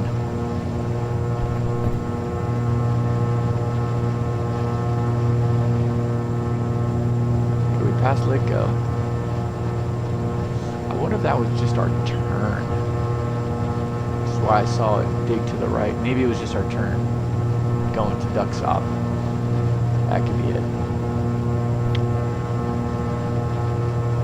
Threw me off guard there for a second. Just saw our airplane start pitching to the right. Like, okay, that ain't cool. 2000.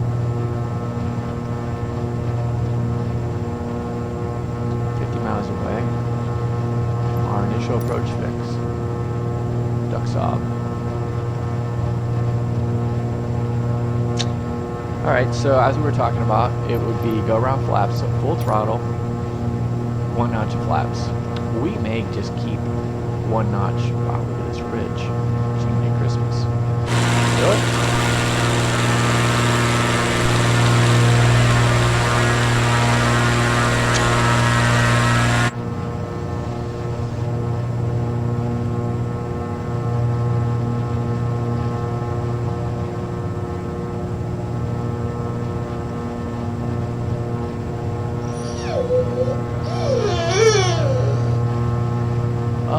Well, I don't see any red, Buster.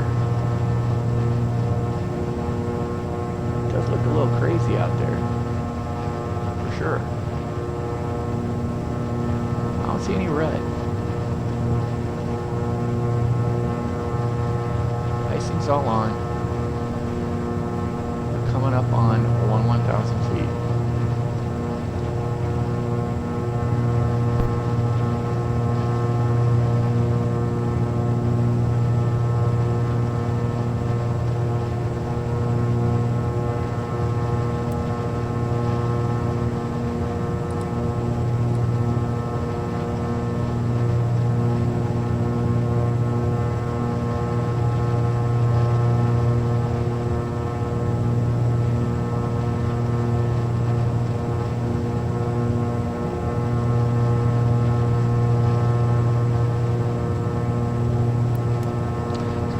Spectrum here, so you can see what's going on.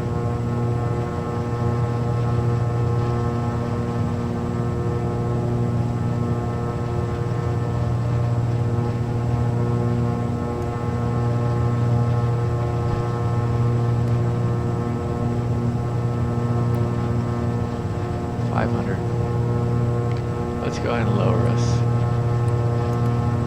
Let's go 700 foot per minute. Pull the power back a little bit more. Rain?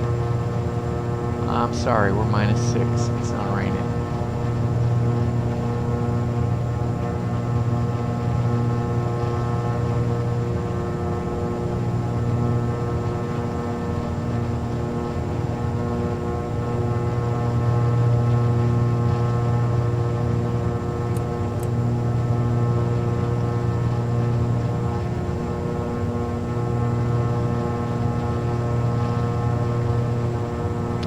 Degrees in the cockpit, a little too hot. Go ahead and put our blower down.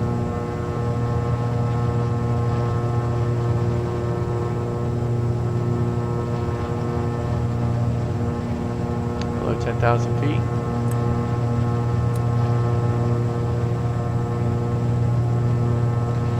little more power.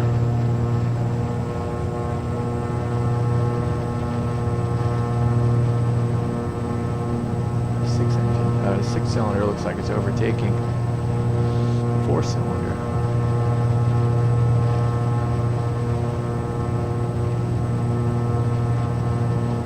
And 383. I would expect this as we're in descent, so we're good. Alright, so we're at 9,000 feet.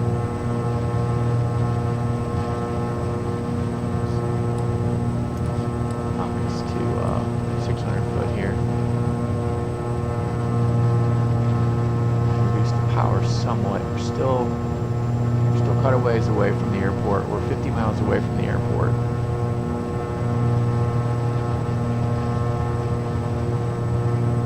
But we'll be there. We'll be at our initial approach fix in 11 minutes or 12 minutes.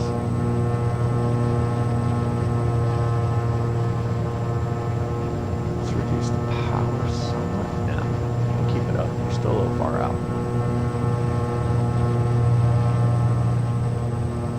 Rainbow. I like that. How about that, Buster? Double rainbow.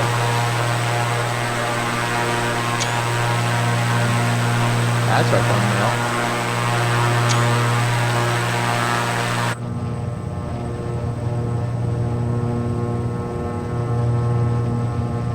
Kind of broken up down there. I can see the ground. If our approach is there, we're good. We're solid. Actually, maybe the approach we made in Gainesville early on. We'll watch that missed approach. Here is just straight. Gainesville had to make a quick left turn. Missed our autopilot. Autopilot never caught up. We had to go ahead and fly it by hand. Messy. Messy, messy, messy. Altitude. I think we busted altitude as well. I mean, it was just a mess. It was just a mess.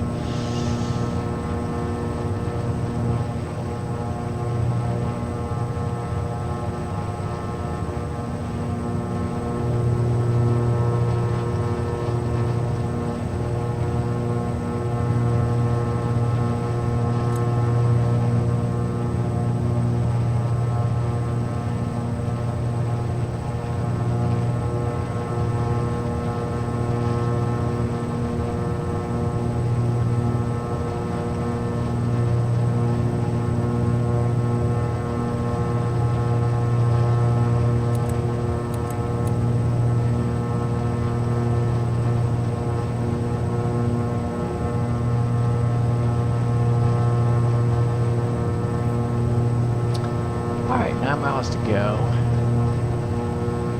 We're 40 miles away.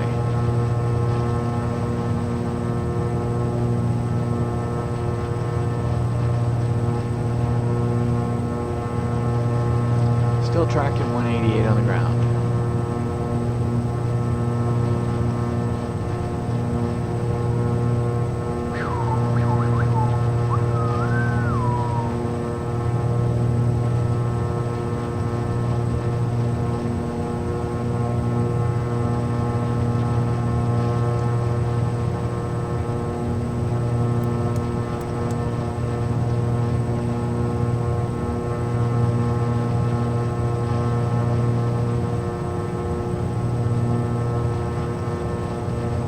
-1. Things are warming up, for sure.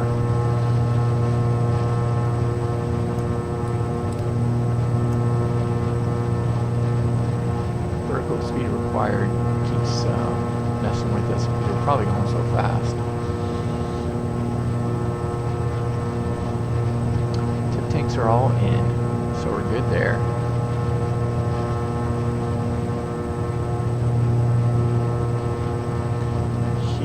We're still on.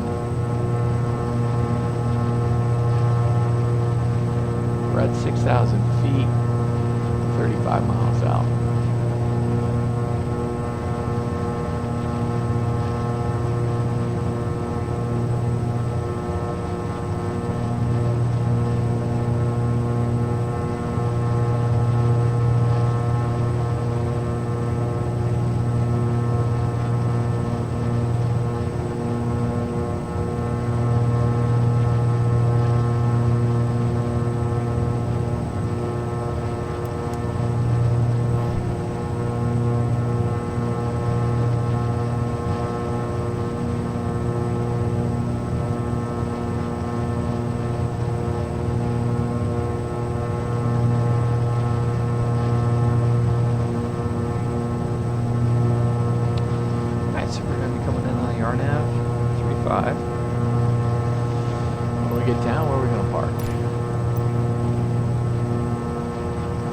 Oh, by the way, the missed approach point is over the threshold.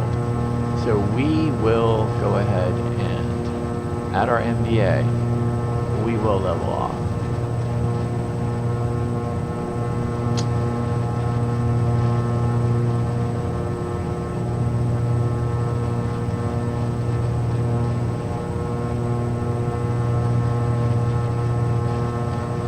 So we'll need to definitely yank the autopilot.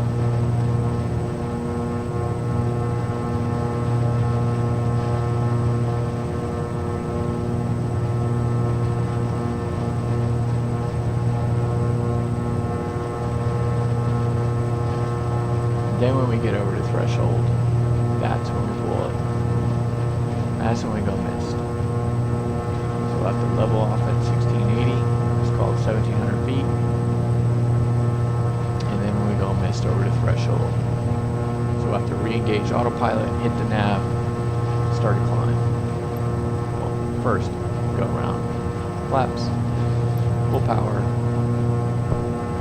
Flaps up.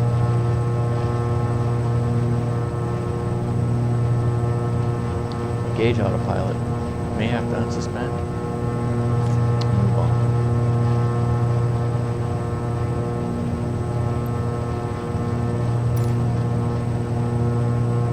Nice.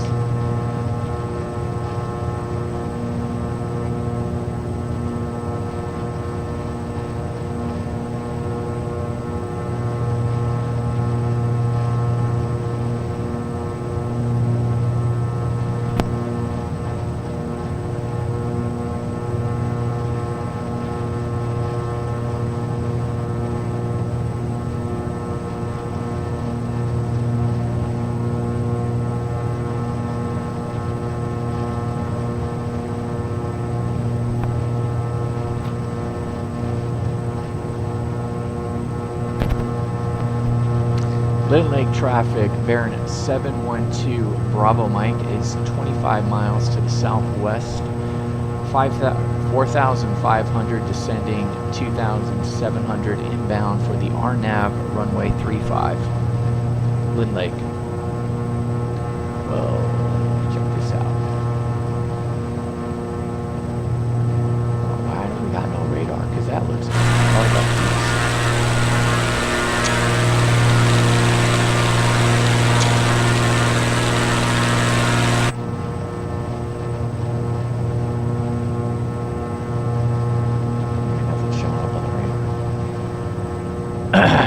Okay.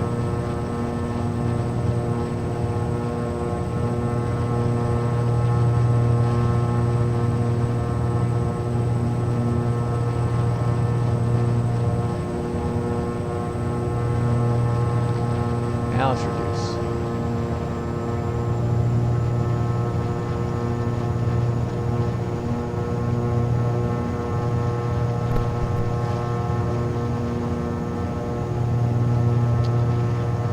Go full mixture now.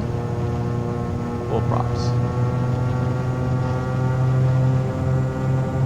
I think we do prop sync off. Let's go ahead and do the landing lights on. Altimeter set the local. Confirmed. Prop sync off.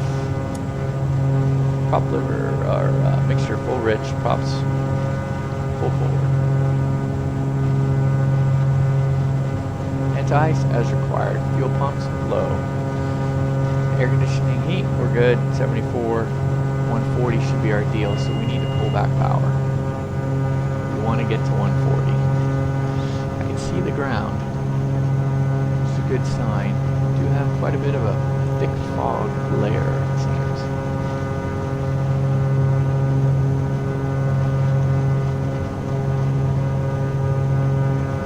Would want to enter, I want to enter at DUXOB at 140, so let's go ahead and just keep the power there, keep it around 160, indicated, and then we'll drop it. Once we get about 5 miles to DUXOB, we'll try to get to 140.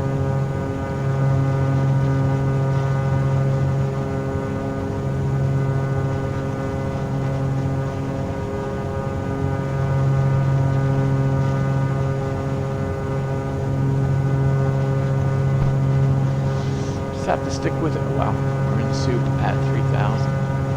Okay. Wonder what the lighting configuration is. Oh, we do have a lighting. I know we have an ODALs and we have a PAPI. All right. Let's keep this on now since we no longer have.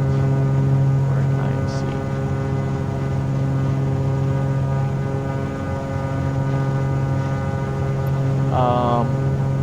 We're gonna be dropping 700 foot a minute. Let's see, we have about 650. Let's go 700 foot a minute if we do not have vertical guidance.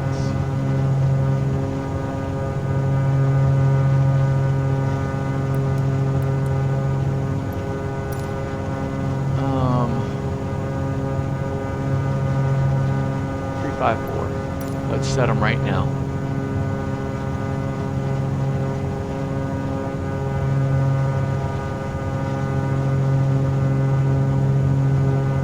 Three, 5, 4. Let's keep going for 3, 5, 4.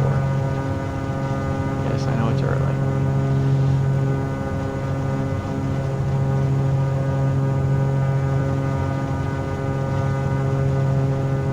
Get a better view of the flight plan, see where we're at. Missed approach point is at the runway threshold. We're 20 miles from the threshold, 15 miles from the airport. We will report established.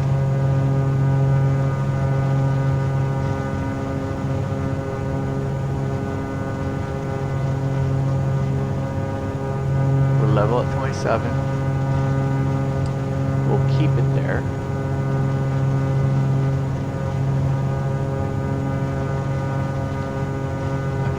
Bottom still. We're at 150.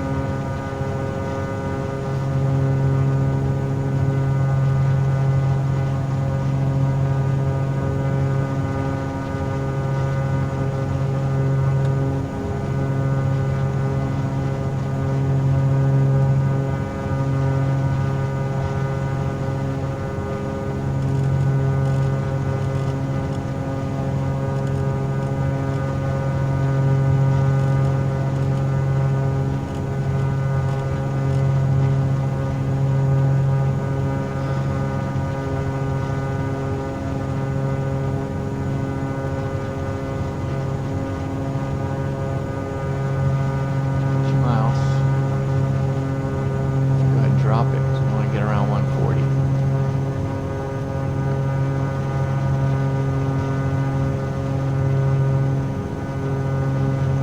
We got 5 miles to Int'l once we cross DUXOB. We will arm the approach at such time, if it will allow us. It should.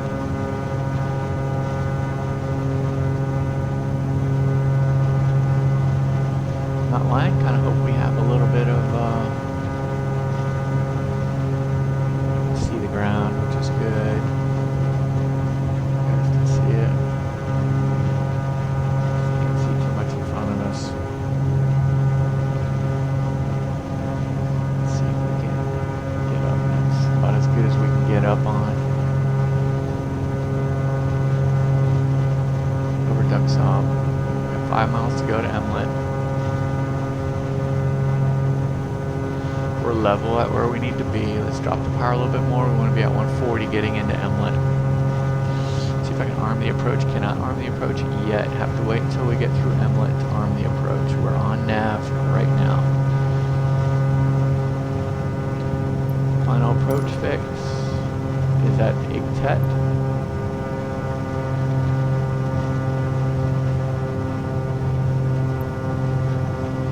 4.3 miles out.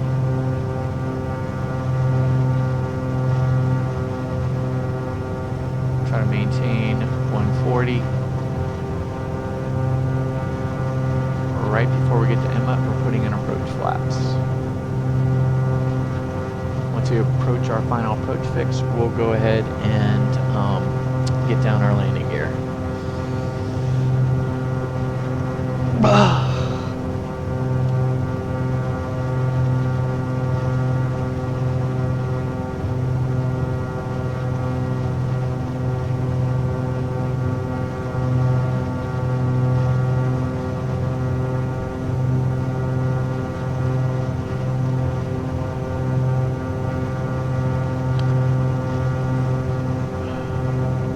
miles to Emmett.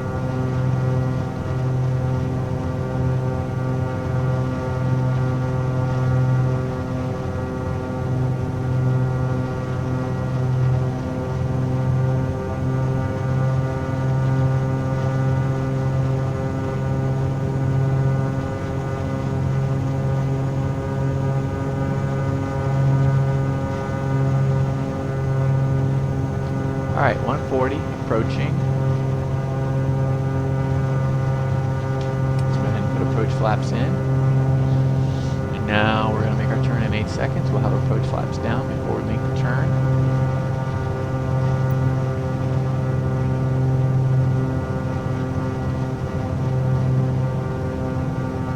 Oh, hallelujah. I can see stuff out there.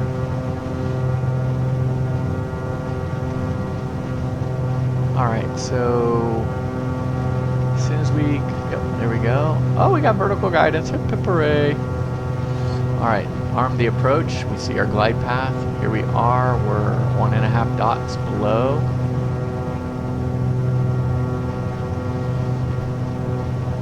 Once we get to Ignet, we'll do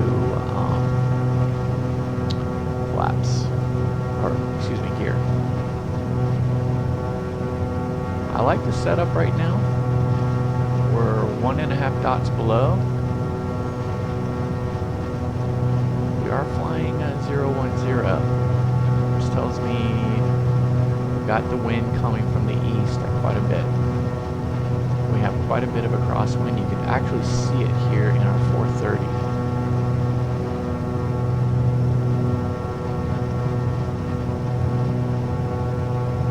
About is runway 35, and we're actually heading almost due north.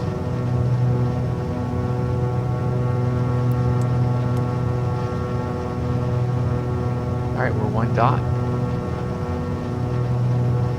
2.2 from Ignet.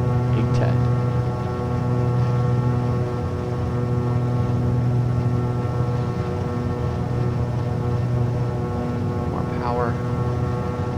Landing gear. Let's go ahead and put the Gantt landing gear at Igtet 5 miles out. We'll do 5 miles out from the runway threshold. 110, so I need a little more power if we're going to put the gear down. See about 120.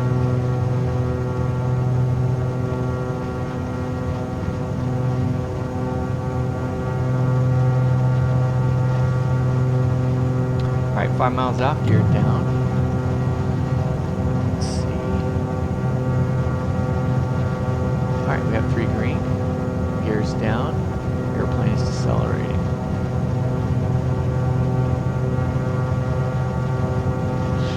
Alright, 4.4 miles away.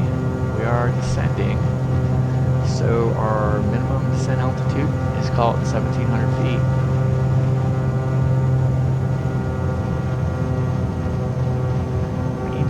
Decelerate to 110.43 miles out, so let's reduce. Oh, I can see things. Let's go ahead and go full flaps. Here's the runway. Maybe.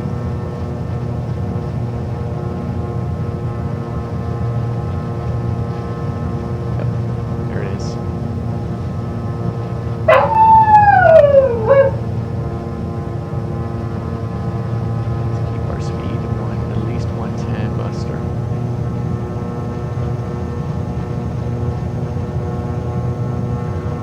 Down. Flaps are good. Let's go ahead and mixture's rich. Props are full. Fuel boost pumps to low. Let's get our taxi light on. Let's do it. We have the runway. Okay. Lynn Lake traffic. Baron 2 Bravo Mike is short final for runway 35. Lynn Lake. Yeah, we should have done that once we established an RNAV. Again, lazy. No one else out here for miles and miles on end.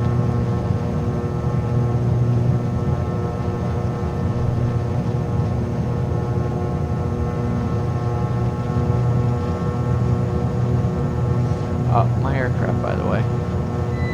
We do have the runway. We are continuing.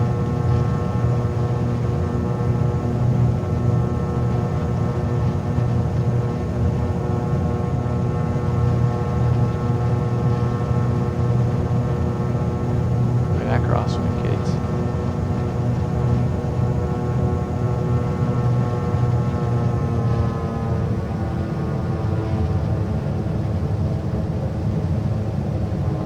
Alright, we're continuing. We're good. Power off. Left rudder.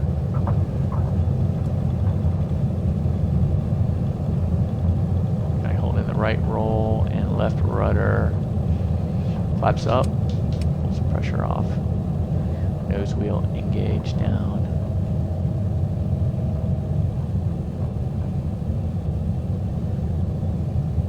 Speed is bleeding. We're looking good. Looks like we got a taxi back.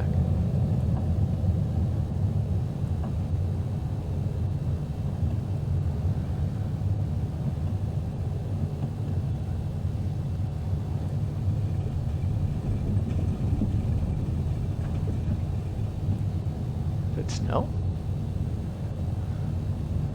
It's either snow or sleet.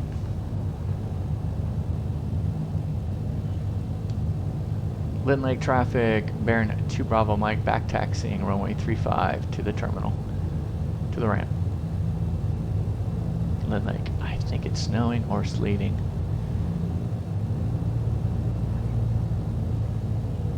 How cold is it? It's 3 degrees Celsius, so it's probably a sleet, but it looks like snow.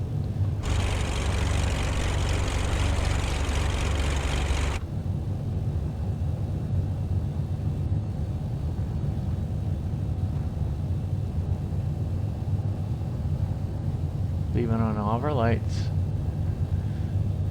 Not sure where we go. Maybe over here to the right.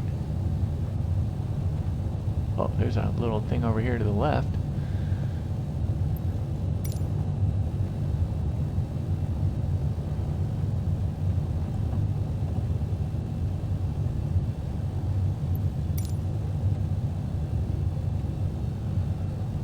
Some houses. Oh yeah, there we go. Fuel truck, everything. Yes sir. Oh, even a little guy. A little guy is out there for us.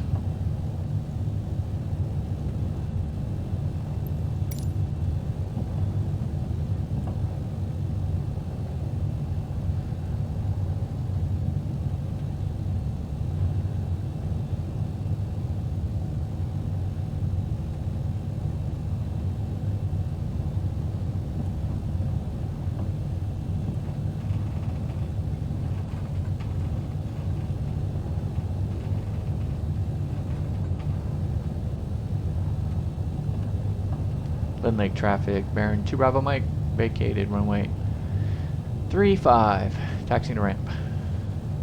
Lynn Lake. Well, we're gonna pull it over here, guys, because we're gonna get some fuel. Nice. I like how the taxi lights reflect. Let's go ahead and get the taxi lights off, landing lights off, strobe off.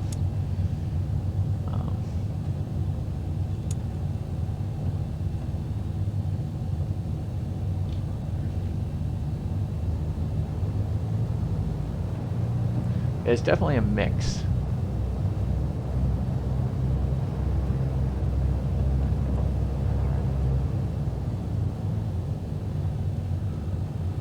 Okay, let's go ahead and set the parking brake. Definitely looks like snow. A little bit of a mix. Alright, so let's go ahead and get our icing off. Keto heat off. Let's go left to right. Let's do this.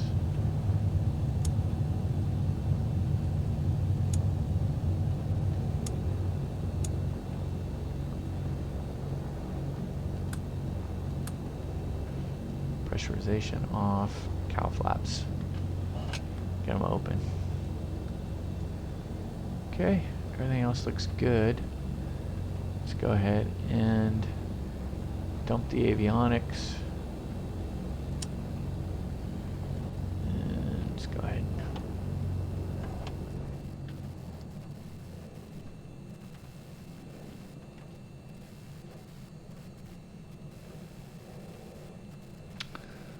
Alternators off. Battery closed. I didn't turn off all my lights, but anyway, so yeah, we actually, wow, we went down to 688 on this flight, which is good. So we used so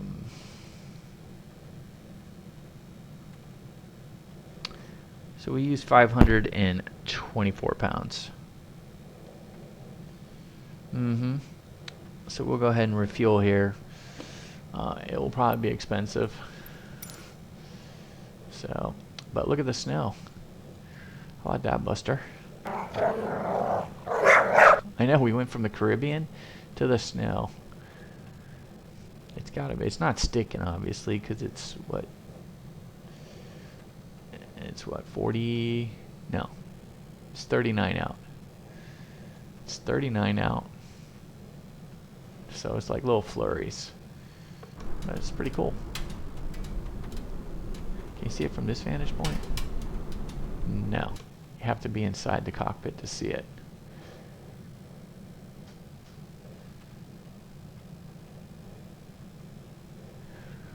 Every now and then you'll see a flurry. Alright. So we know we're going to fuel up. Let's see how much it's going to cost. Lynn Lake Airport fuel.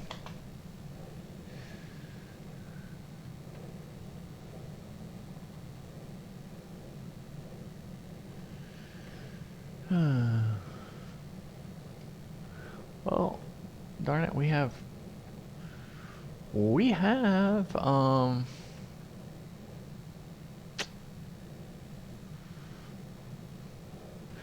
looks like we got self-serve here.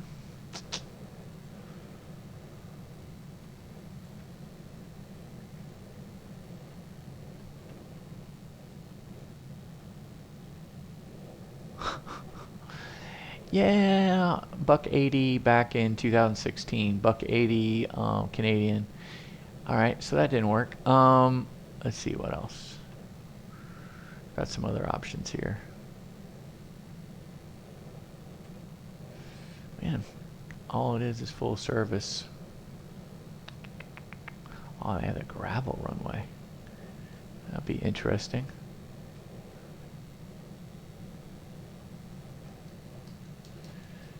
All right, 240.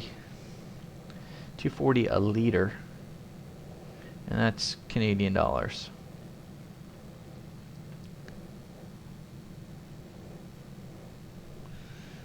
So we'll have to do the conversion. We'll have it for next time. But yeah, like I said, we have 524 pounds to fill up. So we expect it to be a little bit more expensive coming around the corner here, which is good. But at least they have fuel. That's for sure. All right.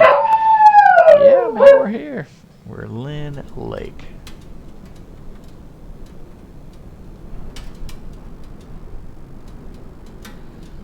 And our obligatory, oh yeah, I see some snow. Our obligatory hangar. Yeah, there's some snow.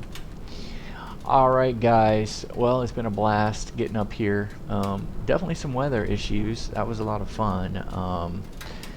Yeah, it was 700 overcast for sure. But we broke out. We saw it probably around 20, probably around, let's see, it was probably 1,000 feet overcast when things started to loosen up. So we had plenty of room. The RNAV was 500 on the minimum descent altitude. We had everything pegged probably at around 800. So it was all good. It's all good. Alright guys, well, until next time, clear skies and warm tailwinds, and of course, Buster.